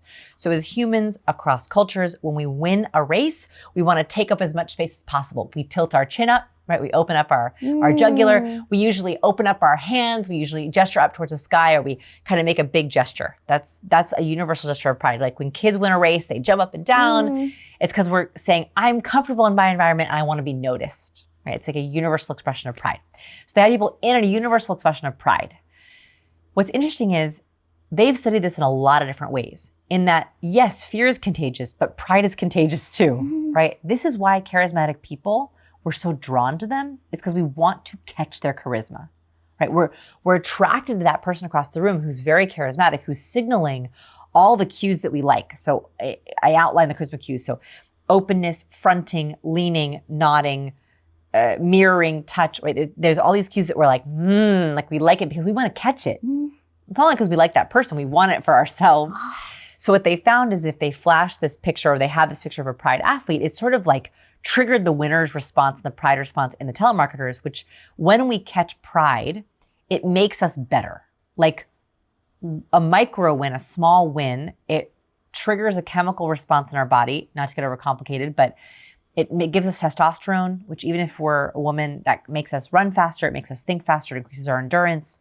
And so if we win, or we see someone win, we feel like a winner, which makes us think more like a winner. And so like it creates this like virtuous cycle. And then you have one good call as a telemarketer and you're like, I got this. So part of that combating social anxiety, the way that I try to combat it and I teach it, is using micro wins. Very small wins that can build up to, oh, I'm breaking out of this anxiety pattern. And thinking about a role model is a good way to do it. So one, you can have, sure, pictures of people in pride, but more so, I'd rather you have like a success file, which is like things that you have done in the past that make you feel really good. That could be a great email or a picture of you or a great friendship. Like I call it a success file. Like it's things that like really made you feel successful. So you're using your own past success to trigger your current success. Second, you absolutely can use a role model. Like another way they've studied this is they asked students who were giving presentations to present like Steve Jobs. Steve Jobs is sort of known as being a very good presenter. And what they found is the moment they told students to pretend to be Steve Jobs or envision Steve Jobs, it changed everything about their cues. They used better hand gestures. They spoke for longer. Their presentations were on average longer, and they felt better on stage. So you can also kind of channel Beyonce. Channel Steve Jobs, channel whoever it is you think. And this, like, that's why I watch a lot of TED Talks, is I feel very inspired by whoever is invited to be on a TED stage is an expert in their field. And so like, I feel that that's like a great way. So like watch TED Talks, watch inspiring speakers, listen to podcasts or shows like this that are like very inspiring, that makes you feel like, yeah, like I got this. Like, I think that you and I are in our comfort zone right now. Like I love talking about this stuff. That's contagious. Right? There's a reason why we like listening to podcasts. It's because we're like, ooh, this person's talking about their juice, their good stuff. We want to feel that way too. So like we can put all those things around us to help us, feel more motivated. Yeah, when I heard you say that stat and stuff, I was like, because I'm always trying to think, how do I use this to my advantage, right? How do I implement this into my life so that I can overcome whatever issue I'm facing? Yeah. And so really finding that place where people can, and it didn't really dawn on me on the athlete thing in the pose. That was interesting. Yes. And footballers, soccer players being British, this is exactly what they do when they score, right? It's this. Yeah, always. But it's like, or, it feels like the champion's position. Yes, they studied congenitally blind athletes who've been blind since birth. They've never seen anyone win a race. Congenitally blind athletes make the same body language poses when they win and when they lose as seeing athletes. When you lose, they do the opposite. They crumple to the ground, they take up as little space as possible, they tilt their chin down, they usually make a pained expression on their face, they often clench their fists. Even though they've never seen that happen before, instinctively their bodies know to do that. That's insane. I mean, By the way, let's extrapolate that a little further. Pride, big, taking up space, great. But defeat, what did I do? I tilted my head down, I put my arms to my side, and I put my fists and hands together. When I check my phone, I also do this.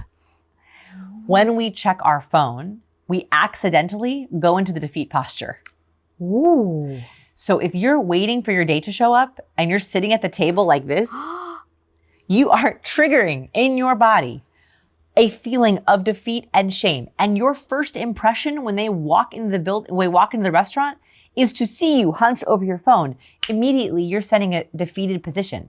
That is immediately saying, speed reading wise, I feel defeated, I feel ashamed, but by accident.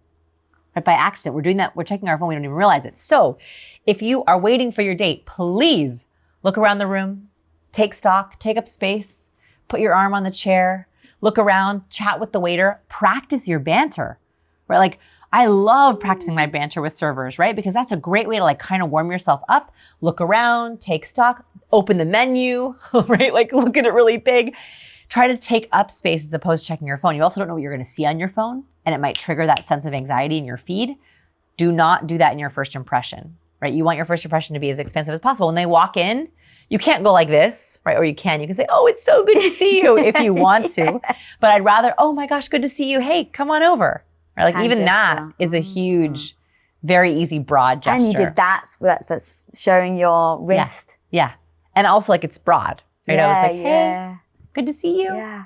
Dude, that's fascinating. So you mentioned charisma a couple of times now. Yes. Explain to me the difference though between someone that is charismatic and someone that is a narcissist, because that is one of the traits that we've heard that narcissists have. Okay, so let's talk about why this happens. A narcissist is someone who believes in themselves so much that they don't take other people's feelings into account. They have so much confidence, they feel they're better than everyone else. Narcissism breeds confidence. They also feel so confident and so good that is also contagious. It's one of the reasons why sometimes we are attracted to narcissists, right?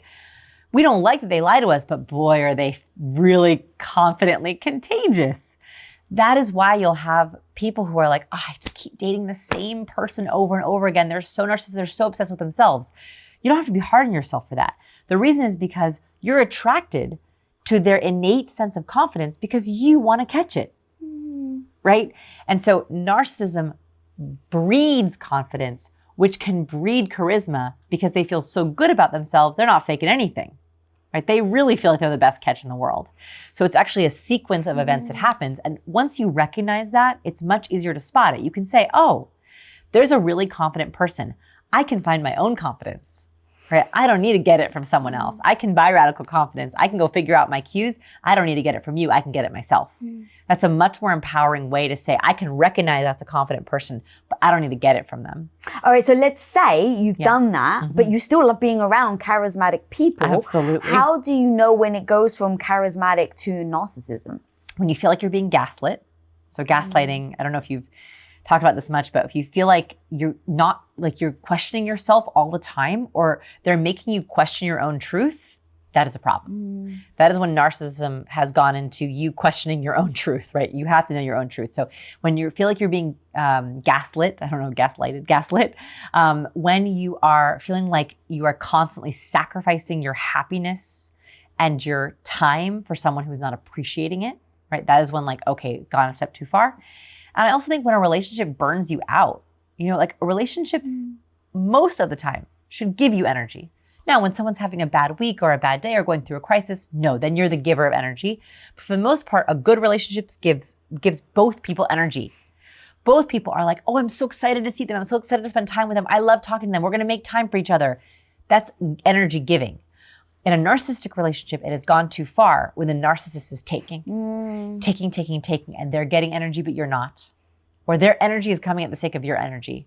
That's when it's too much. A narcissist is fun to be in a relationship with at first because A, you catch their confidence, right? You catch their cues. They make you feel so good. It's fun to be around them. And that gives you energy, right? Then it's both people get energy. But over time, they begin to take more than they give. That contagiousness kind of wears off because they're taking from you so much. They're pushing your boundaries. They're putting you down. They're making you doubt your own self-truth. And that's when you know, okay, I am giving way more than they're taking more than I'm willing to give. Yeah. Mahomie, I could talk to you forever. You're so freaking amazing. Where can people, we've only touched the surface of the different cues that people can use to identify whether they're in a authentic relationship, whether they, the tools that they need to show up to be authentic themselves, but to also identify when someone else may not be. So if they want to dive deeper, where can they go? So if you like listening to audiobooks or reading books, my book Cues, I read the audio so you can hear me demo all the vocal cues. And then if you really want to dive deep, People School, our next class is opening soon, so you can always enroll. It's 12 skills. I walk you through them, especially for high achieving professionals. Those are our people. Keep watching, guys, to learn the psychological tricks to win any argument and negotiate like a freaking pro. Why on earth women are so afraid to ask for what they want? Some people think, oh, women just don't have the skill. They don't want to negotiate. But actually, the truth is that women get a lot of pushback when they do negotiate. And it's the kind of pushback that men don't get when they negotiate. Because, we still have a double standard in our society about what's okay for men to do and what's okay for women to do. And so women often receive this very harsh, negative reaction to when they ask for something that they want. And so women have learned that they may need to hold back in order to not get that really negative reaction. And it's really quite unfair because, as you know, negotiation is such a powerful tool. And if it's taken away from us, then it does disempower us a bit.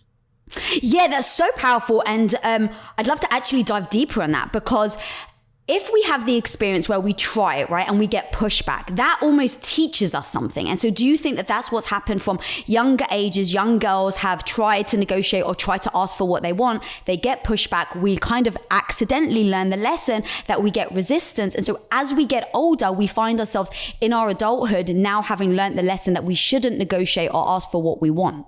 Absolutely. And I think you're right. There's two things going on here, is that we are experiencing this pushback ourselves as girls or young women, and we're seeing that perhaps there is a negative consequence to it. But we also see people talking about other women who they find to be too aggressive, and I'm sure you've heard the words that people use. I've been called them myself. And so we learn, oh, well, she stepped over the line. I should maybe not do that. And so we really see from broader society, experiences of people we know, how it's portrayed in the media, in films, on TV. And so we learn that when a woman is perceived as too ambitious or too aggressive, that's really negative. And our society is really damaging women by doing this to them. Oh my God, yes. So let's talk. You even just said that we feel like we're crossing the line. And what's super freaking interesting is I wrote a note saying we are afraid to cross the line. So now I actually want to talk about, what is that line? How on earth did we establish this fake line within ourselves? And then how do we start to break what we perceive as that line to be? Yeah. And so I think there's a couple things. One is for ourselves. And then what line has society pushed on us that we don't want there? It's a real barrier for women, and it's a real problem. And so we have to find a way to combat those, lines within ourselves or ones that society has put out there for us. So one of the things I think we can start doing is celebrating assertive women. Is by saying, yes, I'm glad she negotiated. I'm glad she was strong for herself. And by giving it that air that these are things that we want women to be doing and ought to be doing, I think can help to break down that norm that has been used against us. Oh my God, that's so true. So as you were saying, we should start to celebrate. I was really thinking about how many of us women, though, do it to other women. And so now it kind of becomes, if we're able to start with celebrating that one person maybe in our lives, and do you think that that will reinsure it within ourselves? And then it becomes that kind of like effect where now you're affecting other women are affecting other women, because that is really difficult. It's a world where growing up for me, strong women were perceived as aggressive. And this was between women and women, not even men and women. It's both, really. The research shows that it is other women, but it is also men who are perceiving this. And so if we can stand together as women and celebrate that and say it to our male colleagues, hey, I think this was great that she did this. Why are you having a problem with it? Really pushing back on that. Because that is something that society tolerates for women, is that women are allowed to be assertive on behalf of other people. So, if I saw you, Lisa, being, dissed by some man or another woman, I could step in really, really assertively and say, I'm standing up for her. And this is exactly what she should be doing. And, don't have that negative attitude towards her because she's the woman. Or why do we feel it's easier to advocate for somebody else, especially another woman, than it is for our own self? Because, kind of going back to, where we really started, is women have a problem for advocating for ourselves, for negotiating to get what we want in life, to speak up, to say what that is. But yet we actually do find it easier to do it for other women. Yeah, actually, my research shows that women are much better negotiators for other people than they are for themselves. So it's true, because we have the confidence that my friend deserves it, or the person I mentor deserves it, or my employee deserves it. And we also know that we're not going to get pushback for it, because again, this doesn't cross a norm line, because society has deemed it okay for us to say, yes, I'm going to support this other person. And so we don't have that worry about negative pushback, because it's really okay for us to advocate for others. Oh God, that's so true. And at the same time, I feel like not advocating for ourselves and worrying about the fact that we may seem like too aggressive or too arrogant. I feel like it's a form of self-sabotage, because then we don't go actually after what we want and even see if it's possible. Yeah, it's hard to know. Is it self-sabotage if you hold back purposely because someone's going to nail you if you cross the line? It might be self-preservation that you're looking at it and saying, okay, like weighing the costs and benefits. Like, I'm an economist, okay, so I have to do that, weigh costs and benefits. And certainly there's a benefit to negotiating, as you well know. And if the cost is too high, we might actually rationally and correctly say, maybe I'll hold back here. And so I don't want to paint too dismal of a message, though, because there are ways that you can negotiate really effectively that doesn't produce that backlash. And that's really what I've been trying to work on in my career, is how women can do that. Oh my God. Thank you for pushing back on that, by the way. That was so powerful, because you're 100% right. And so now let's actually talk about how we actually begin then to start negotiating. So let's say people are listening right now and they're not advocating for themselves. They're not speaking up, whether it's in a relationship or business or even a dynamic with family. There's so many different variables of situations that we can be in where we don't speak up for ourselves. We don't negotiate to actually get what we want. So what is that very first step if someone doesn't even have the confidence in thinking about that they have the right to speak up in the first place? Well, the first part, I think, is to get your mind right in terms of how you go and think about negotiation. If you think about negotiation as a conflict, as a battle, as a war, as like threats and aggressive behavior is what will work, then you're going to be in big trouble, because those are techniques that don't work well for men or women. I mean, men have a little more leeway to engage in them without the backlash, but there are definitely a lot of pushback if women use those techniques. So that's not the way to think about negotiation anyway. And fortunately, like decades of negotiation research says the best way to think about a negotiation is a cooperative problem-solving activity. When you frame it that way, it isn't so scary, it isn't so threatening. And it's really more effective as a way to solve a problem, because a negotiation isn't I make an ask or a demand, and then you say something, yes or no, right? Mhm. It's a dialogue, right? It's a back and forth. How is this going to work? How can we work it out so it's okay for both of us? Especially if you're thinking about a relationship, a long-term relationship, or a long-term business relationship. You want to keep that relationship central. And so the first thing is to really have that frame of mind, to think about it as a dialogue, as a discussion, as something that I'm going to advocate for myself, but I also want to think about how you're seeing this and how I'm going to make it work for you as well. Okay, I love this. And do you mind actually just telling the audience about the test that you did with the ask versus the negotiation? So telling women that they can either ask for something or negotiate, and how we responded, because this actually just really does highlight what you just said on how words matter. Exactly. And so the word negotiate has this very kind of masculine connotation. It seems competitive and threatening. And so women will back away from negotiation. But if you say ask, because ask is, well, it's going to be a dialogue. We're going to I'm going to ask, you're going to say something, we're going to discuss it. Women are more willing to engage in that ask than in the negotiation in our research. And so again, it's the how I'm framing this in my head is going to really affect my success going forward, and my willingness to engage it in the process at all. Oh my God, I love that, because I'm all about, you may feel nervous, you may feel anxious, you may feel guilty even about thinking that oh, can I negotiate this or not? And I'm always trying to get what is that first thing that we can do in order to really step into it. So I love the fact of just changing the word negotiate to ask. That's amazing.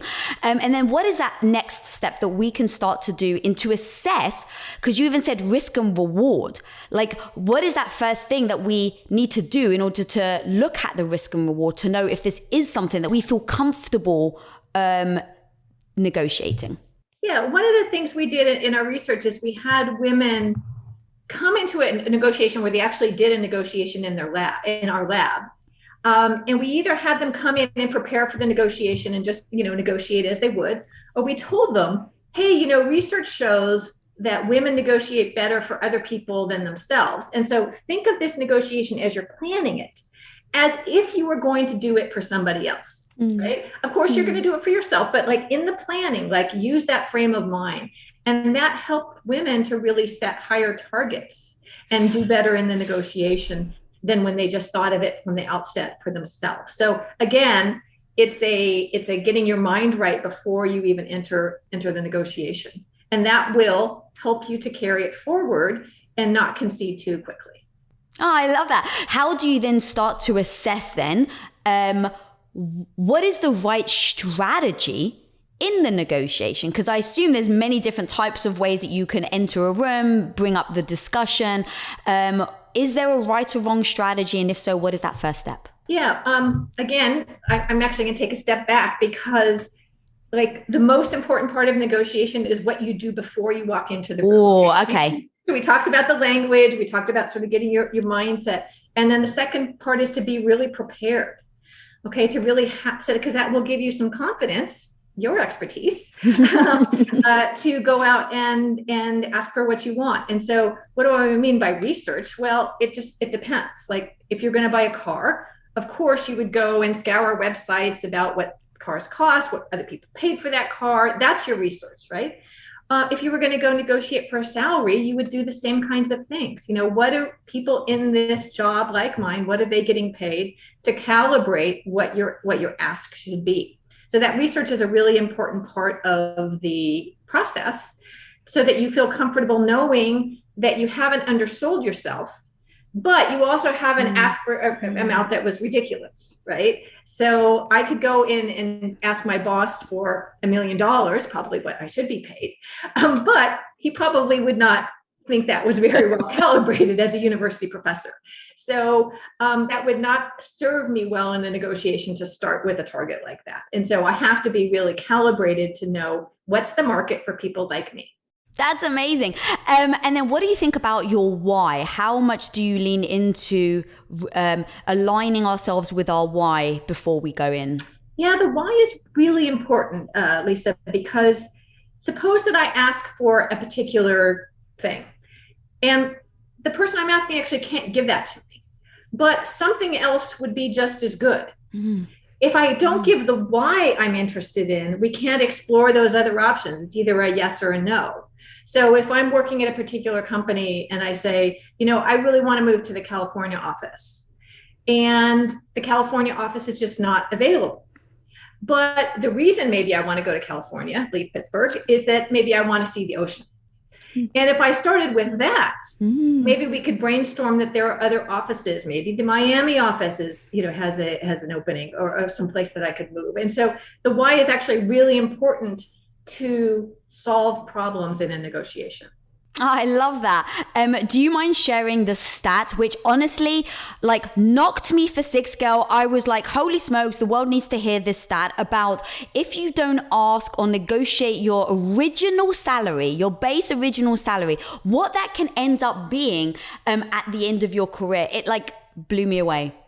Yeah, and it depends on what level you're starting at, but it can be as much as $1.5 million that you're losing over the course of your career. And that's because you're starting with your lower salary, but then most places are giving percent raises. You get 2%, you get 3%, you get 5%, whatever it is. Inflation, it might be more. Well, that percent is a lower raise because if your salary is lower because you didn't negotiate, every raise you get for every year you work is lower. And that adds up over time. And if you'd saved all that money that you would have made from doing that negotiation, you could have a huge amount of money at the end of your career. Women that are a little older, like myself, don't despair. It's not too late. It isn't. You have to do this at the beginning of your career. Anytime during your career, you can find an opportunity to recalibrate and reassess and renegotiate. Thank you for giving the shining light to everybody listening. The reason why I thought it was really important, though, to talk about that is because it really does highlight it's not just you negotiating right now and what you're going to get out of that speaking up, saying what you want right now. It does actually become a long tail thing of how that by you holding back, by you not saying what you think, by you not speaking up, by you not negotiating, actually has that massive knock-on effect that in 20, 30 years, you realize, oh, that one time that I didn't overhear actually has this impact. And so the data point is so interesting to me because now I start to think about what that looks like in a relationship where you're, in your first year of your relationship and you let things go, you're kind of sacrificing and you don't speak up. And what that looks like by you not speaking up or negotiating what you want or what that relationship should look like, what that can end up looking like in 10 years.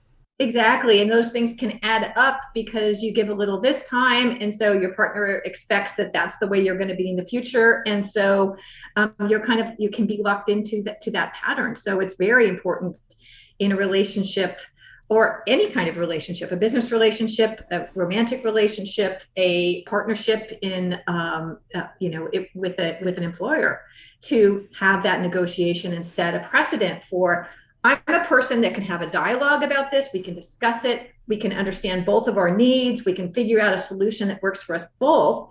That is an asset. I mean, think about engaging in that as an asset that will build, bear fruit as the relationship grows, because you'll have that to be able to come back to. This is something where we can discuss when we see things differently. We can reach a resolution and we can move on.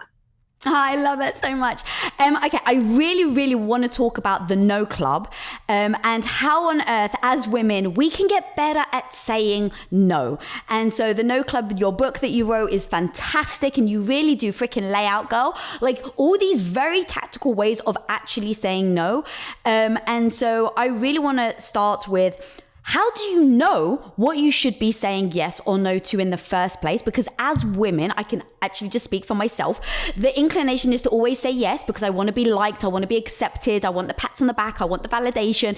And so over my 42 years of being on this earth, I've learned that saying yes gets me a certain feeling from other people and saying no gets me another certain feeling where people don't welcome you as warmly. So I've learned to try and say yes as much as possible, like a lot of women do. So now how do we actually know? I'm not saying that we should say no to everything, right? But how do we start to know and assess what is a yes and what is a no in our lives? Yeah, it's such a great point, the feeling that a yes brings versus a no, because of what someone is expecting. We expect women to say yes when we ask for their help, ask for them to do something for us. We expect a yes, and so a no feels bad because we know that that's not what someone is expecting. To kind of double down on that though, the other thing that happens is that women are asked to do things more than men. Because we know they're going to say yes. So why bother asking a man who may say no if I know that Lisa is going to say yes? I'll go ahead and ask her. Yeah. Not only are we going to say more no more, but we're going to get asked more. And so you're exactly right that the first thing to do is to decide what it is you want. And the No Club, as you said in our new book, kind of came about because we were 5 professional women who realized that our careers were completely bogged down in work that didn't matter, that we were successful, but we were overloaded with work that really wasn't part of our jobs. And so if you can imagine what this kind of work is, it's, planning a party. It's helping out on recruiting, maybe even if you're not in HR. It's solving a conflict between coworkers that's happening. It's taking on that client that's a real pain in the ass, but that someone has to do it, but is not going to be very profitable, right? That kind of work, we call it actually non-promotable work, because it is work that the organization needs to have happen, right? We need people to be hired. We need conflicts to be resolved. We need that low revenue client to be fulfilled, but it doesn't help the person that does them. So we kind of came to this realization as 5 friends that we were drowning in this work. We actually started thinking about it as crappy work, but then we found we started calling it non-promotable work, and we realized it was dragging us down. And the problem with it is it was derailing the work that was important to our careers. So we just didn't have time to do that work. And so we were dealing with all this stuff that our employers were really happy we were doing, but we were never going to see a raise for it. We were never going to be, singled out like, great job, Linda, and so we decided to form a club called the No Club because we wanted to take back control of our time. And so we first, thought about how to say no, which is kind of like our first reaction. And 2 of us in the club are negotiation professors. So, we kind of like figure out how to do this. And so we talked about a lot of strategies for saying no. But the first thing is really to decide what you want to do. And if you decide you want to say no, then you have to do it in the right way. All right. So that was amazing. I freaking love that. How do you actually then start to decide on whether it's something that becomes an instinct where this fear comes up, I'm not going to be liked, are people going to reject me if I say no, versus like, oh no, I actually should be saying no to this because of this reason. How do we pass those apart? Yeah. For us, our No Club, the group of the 5 of us, we had each other's backs. And so we would have emergency emails saying, hey, I just got asked to do this. What do you guys think? And everyone would write back saying, no, this is not. Like, they kind of had clearer eyes in our perspective than we did ourselves, because we were colored by that guilt and the expectations. And our friends could look at it and say, this is not how you should be spending your time. That's crazy. And so it really gave each of us the feeling that, okay, we can push back. We developed other rules for ourselves, like we call it the 24-hour rule. So we could say no to something immediately, but if we wanted to say yes, we had to wait 24 hours. And so that gave us a time to reflect on it, because if we do it in the moment, we can be overwhelmed by the emotions that we feel, the strong expectations to say yes. And so we can kind of carefully, more rationally reflect, like, is this something I ought to be doing? Is this something that's going to be good for me? Am I the right person to do this? Who else could do it? And so it gave us an ability to make better decisions about whether to say yes or no, and not just have a reflexive yes. I love that 24-hour rule. I'm so like tactical like that because I sometimes can't get out of my own way. Like my emotions will come up and I'll feel the pressure and I'll just blurt out a yes. And then I'll spend the next 2 days beating myself up over the fact that I've just said yes. And so kind of having a strategy, I'm very tactical. Now I just go, okay, anytime Lisa, someone asks you something, just pause and say, can I get back to you tomorrow, right? Like having those rules immediately just takes my emotions out of it and then lets me process it without the added pressure. Exactly. And we always make the mistake of thinking that we're not going to be busy in the future. I don't know if you Yes. you look at your calendar now and you're like, oh, my calendar's a disaster. Oh, but this is for 3 months in the future. Oh, my calendar is so open. Of course I can do that. But what you know very well, Lisa, is that your calendar in 3 months is going to look exactly like it does today. But we make that mistake every time and we just don't learn from it. And so we have to think about it like, if this ask was for today, would I feel just as excited about doing it? And the answer is probably no. Or because it's in the future, that dread, we almost like, oh, it should be fine. But then as the time approaches, the real emotion really does start to come up. And you're like, oh, I've been dreading this. I just thought that the dread would go away with time, but it doesn't. No, and if you're constantly feeling regret for what you agreed to do, it's probably a good signal that you have this problem that you are saying yes too frequently. All right. So I actually want to talk about how we say no now, because I love how you talk about like, how do you actually give an effective no? Because one thing you said is like, don't hedge your bets with your no. How many of us do that? Oh, yeah. You say something like, I'm busy right now. And then the person says, well, when could you do it? And then you're stuck. Like you can't say I'm busy for the rest of my life. Like I'm never going to be free. So you have to be pretty clear that actually no means no. Now that doesn't mean just saying no and walking away or just, curtly in an email. You have to say no the right way, but you do have to make clear that it is a no and that there's no wiggle room. Otherwise you might be trapped. So how do you do that? How do you say no in a good way? You have to remember that when someone asks you to do something, they're just trying to solve their problem, right? Say they want you to serve on a committee, or they want you to speak at an event that you'd rather not speak at. They're looking for someone. They're looking to some help, and so it doesn't. You have to be you who gives that to them. So you could help problem solve with the person and say, I can't do this, but I'll help you think about who else would be great. And so that no is a very positive no, because you're showing, look, I understand you have a situation here. I'm willing to help. This is not something I can do, but I can talk to you about it and suggest some people who I think would be good, especially people who this would be a great opportunity for, right? You don't want to throw other women under the bus, right? But someone who this might be really something that's promotable or something that they would be excited about, to try to recommend that person. And that can help to really soften the blow of saying no. That's so amazing. I also heard you say that you also should embody like the physicalities of someone that would say no.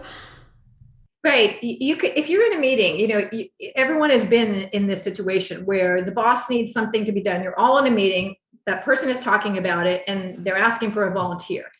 And if you're looking at your boss, they're going to make eye contact with you and think that that's a tacit agreement. And so, you need to pull out your phone, like start packing up your stuff, mimic the body language, sit on your hands is what you have to do, because how often is it like, oh, I'll do it. But no, you sit on your hands, wait for someone else to volunteer. And so you don't want to give that nonverbal impression that you are really willing to say yes. Because if you say yes right away, people might think she's happy to do this. This is probably good for her, when in a sense, when it may not be. Yeah. I love all that. I'd love to start talking about the different traits that we have as females and males, and how those traits either can help us or hinder us when we're in a negotiation or speaking up and saying what we really want. Can you break down what are the traits that we can use as our superpowers? And we spoke a little earlier about aggression and how that is perceived as more of a it's almost okay for guys to show aggression in a negotiation. But if women do, it's kind of, they ends up being something that leads to, I feel, being dismissed. Yeah, absolutely. And actually, we did this in our research. We taped professional actors doing a negotiation where they portrayed different strategies, and we had a male and a female actors. We paired them so that, they were as similar as possible. And we had like the man do the assertive negotiation, the woman do it, a man do a cooperative negotiation, the woman do the cooperative negotiation. We filmed them and we showed them to people and asked them what they thought. Would they like to work with this person? Would they like to hire them? What did they think of them? And they pretty much liked the man, no matter what he did. It was fine. He seemed ambitious and assertive, and those were all good things, and we liked him. And we liked the women that were in the more cooperative mode, but we thought that she was too demanding. We did not want to work with her. It was not a team player in the really assertive mode. So this, again, shows clear evidence of this double standard that we have. These things are okay for men to do, and these things are not okay for women to do. And, this is not research that we did 30 years ago. This is recent research, and this was both men and women viewing the videotapes. So women didn't like the assertive women, and men didn't like the assertive women. So that really says something to you in terms of what strategy is going to be effective. And fortunately, the research shows that assertive kind of competitive strategy is actually not a very effective one for anybody, that it's the cooperative strategy that is really beneficial. And so, like we were talking about earlier, going in with a dialogue, a discussion mindset, asking questions of the other person, what are the issues for you? Like, how is this going to work for you? Tell me about your concerns. If they have a negative reaction to what you're saying, you can ask about that. Tell me what you're worried about. Let's see if we can work on a solution together. It's like you have to envision you sitting side by side trying to solve a problem rather than across a table. And those kinds of strategies, when you think dialogue, discussion, cooperation, problem solving, questions, concern for the other side. Those are all things that you want to keep in mind as you, in your language for when you're asking for what you want. And that's no matter what it is. I love that. One of the things you mentioned earlier is how women, we are judged more harshly, whether we like it or not. And so I've got like these two ways of thinking about situations like that. One is like, well, that doesn't seem fair, right? And then the other one is like, well, even though it's not fair, if it is fact, how do I use that in order to navigate my negotiations, me speaking up, me getting what I want, just knowing, okay, I may not like the fact that my husband can be more aggressive in a meeting and get what he wants, and then I'm perceived as a bitch.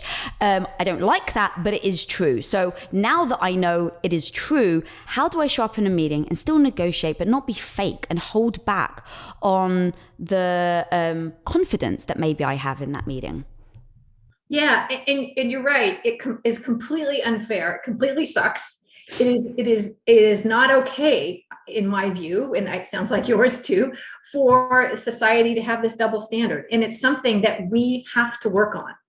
I have a program with the Girl Scouts, and we have a badge for negotiation now that we developed for them, because we want to develop it as being, this is cool. This is something girls ought to be doing. This is powerful. We want to see this. And so I'm really actively trying to make that change happen, which is why I'm going on and on about it by saying, we really have to stop doing this.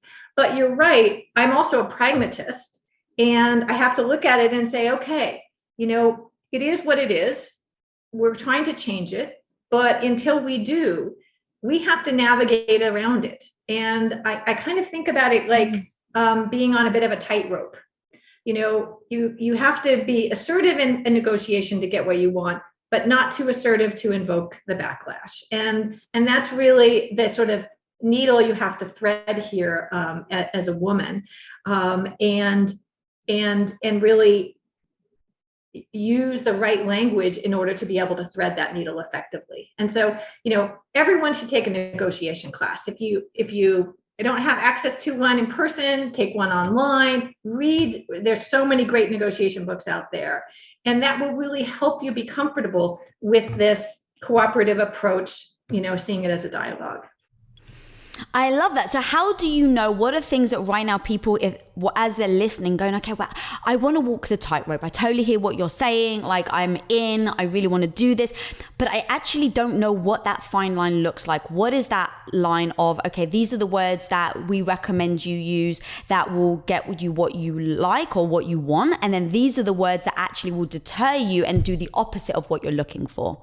Yeah. And this is where I think having practice really helps. Why I said to take a negotiation class is what you do in a negotiation class is you negotiate with other people in the class, and you have these negotiations. You figure out what's comfortable for you. You can talk to the person afterwards and said, how did that seem? Like, what was good about what I did? What was not good about it? You get feedback from the other side. And so that gives you the opportunity to practice. So if you can't take a class, if there's someone you can practice with, maybe you have a mentor or someone who is a peer that you can do a kind of a mock negotiation with and get some feedback on, and then you'll learn what your effective voice is through that process.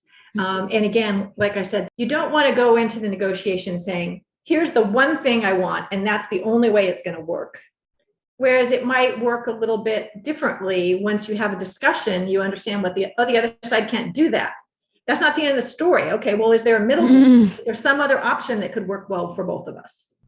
Literally, as you were talking, the next thing I was going to ask you is, what do you do about non-negotiable? So let's say but it's the flip. So let's say you have a non-negotiable, someone comes to you and wants to negotiate with you. Do you actually suggest, okay, yes, there are certain moments where you do want non-negotiables and you just say to someone, that's not possible? Like, how do we start to pass through, this was a boundary I used to have, someone's coming in, they're trying to negotiate my boundary. How do you work through that? Well, I don't want to recommend that you go back on your boundaries, because, when we have boundaries, we have them for a good reason. And so, if someone comes to me and has something, asks for something I cannot do, I will be honest about that and say, here's what, I really can't do that. Can I understand here? Tell me about what you're really trying to accomplish here. Why is it you want this? And that's where this sort of questioning, like, what is it they're trying to achieve? Maybe I can figure out how to help them without giving up my boundary. There might be some other option that the person hadn't considered, that I hadn't considered. But if we have that discussion, if both sides are saying, look, I can't do this, but tell me what it is you're really trying to achieve here. Tell me why this particular thing is important to you. That might help us to solve the problem.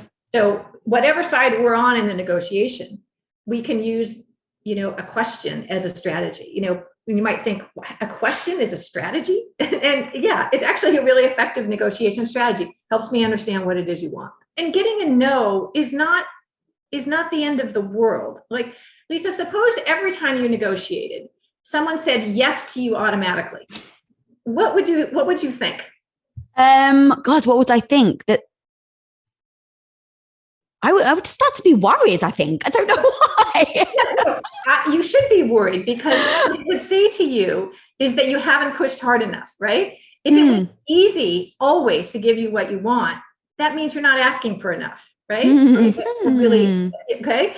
So a no is actually a sign that, okay, I found the boundary. That's okay. I don't have to push the boundary, but all right, that's the boundary, but what can you do?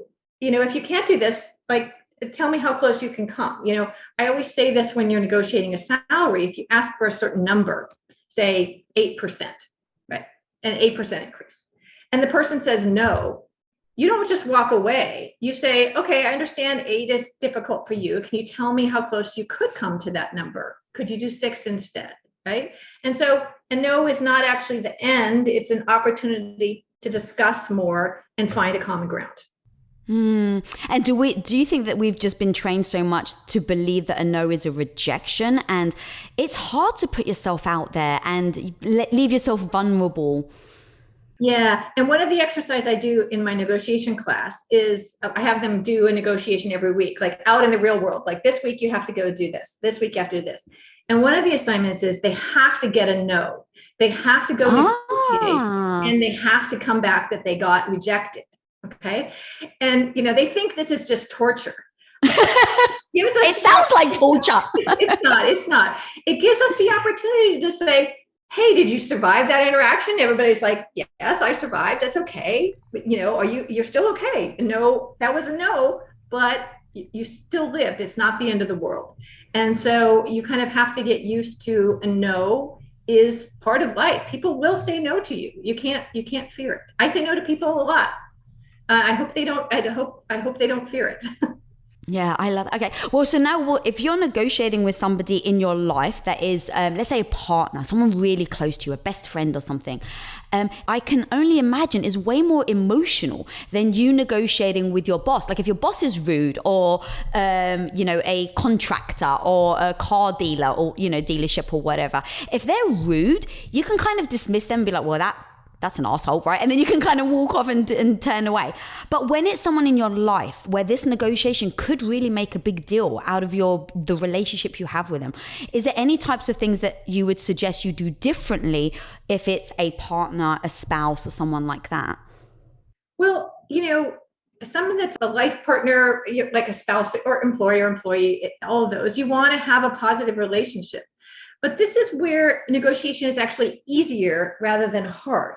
Because if you have a relationship with someone, it means that you have some trust with each other. And so you can have a dialogue, and again, it's not, I'm going to demand and threaten my friend. That's not how I should act in any kind of negotiation. I don't care what it is. Really? Even if it was a job?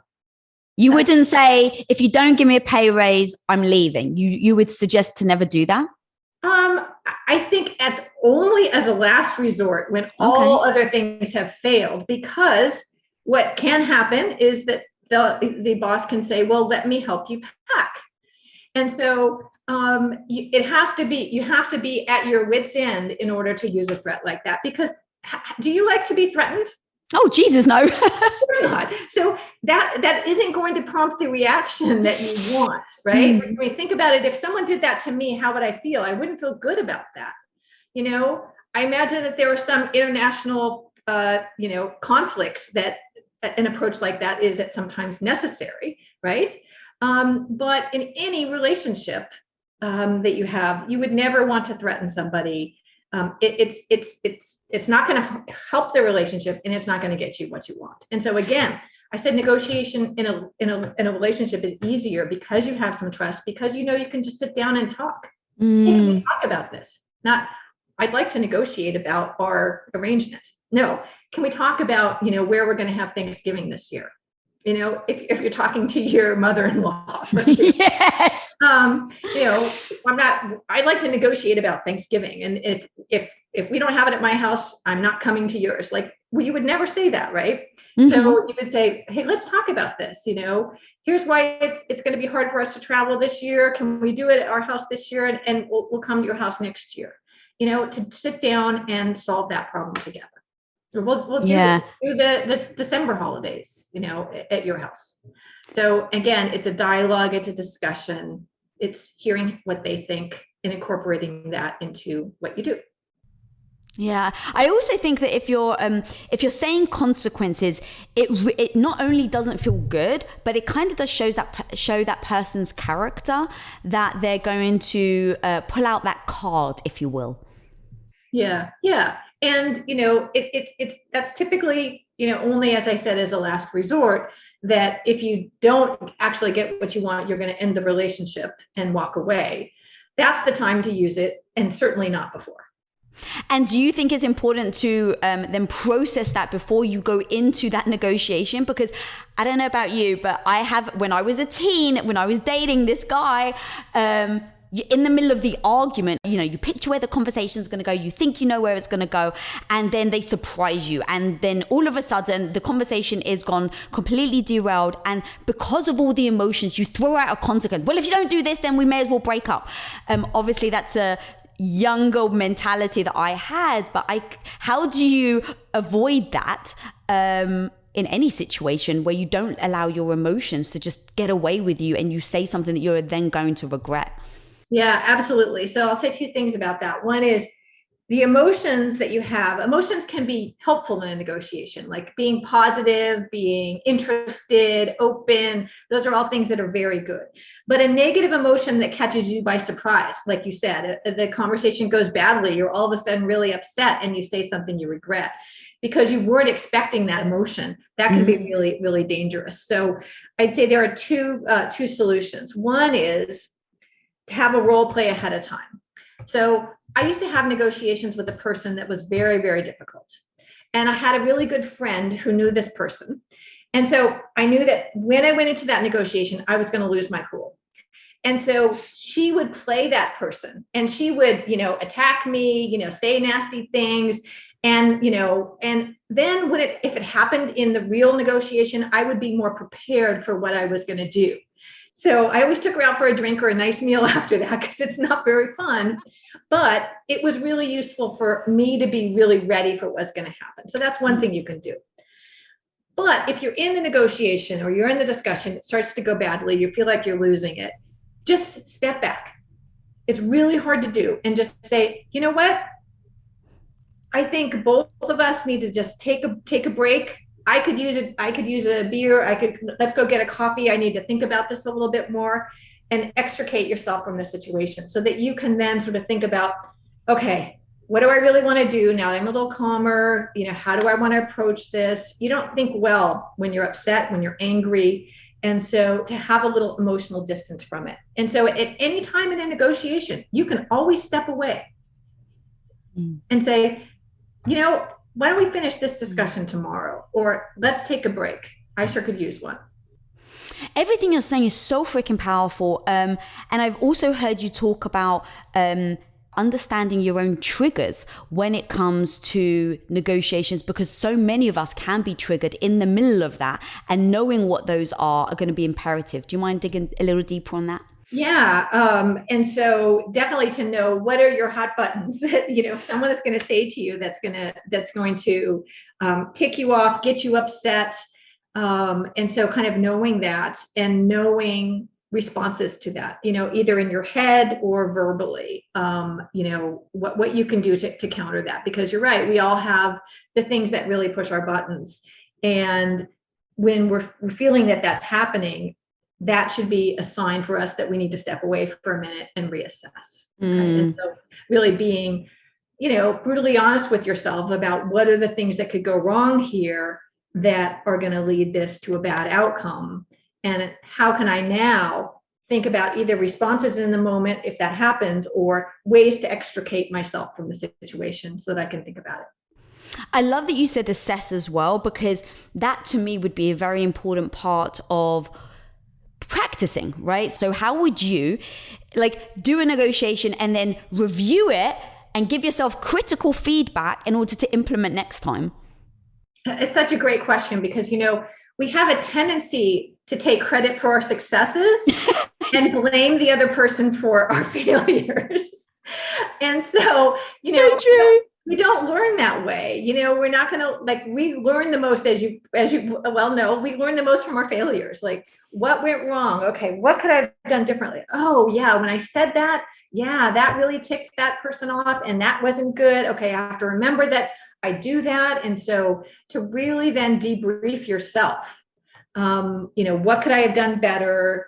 What worked well, what didn't? What did I fail to do before I walked in the room? What piece of data did I miss? How was I thinking about this incorrectly? What preparation should I have done that I would have been more prepared? Because it's really often that preparation that's the culprit, rather than something that I said in the negotiation. It's something that I wasn't ready for. It's something I hadn't thought about. And so really to also think about what I could have done before I walked into that, before I said a word, what else I could have done that would have helped.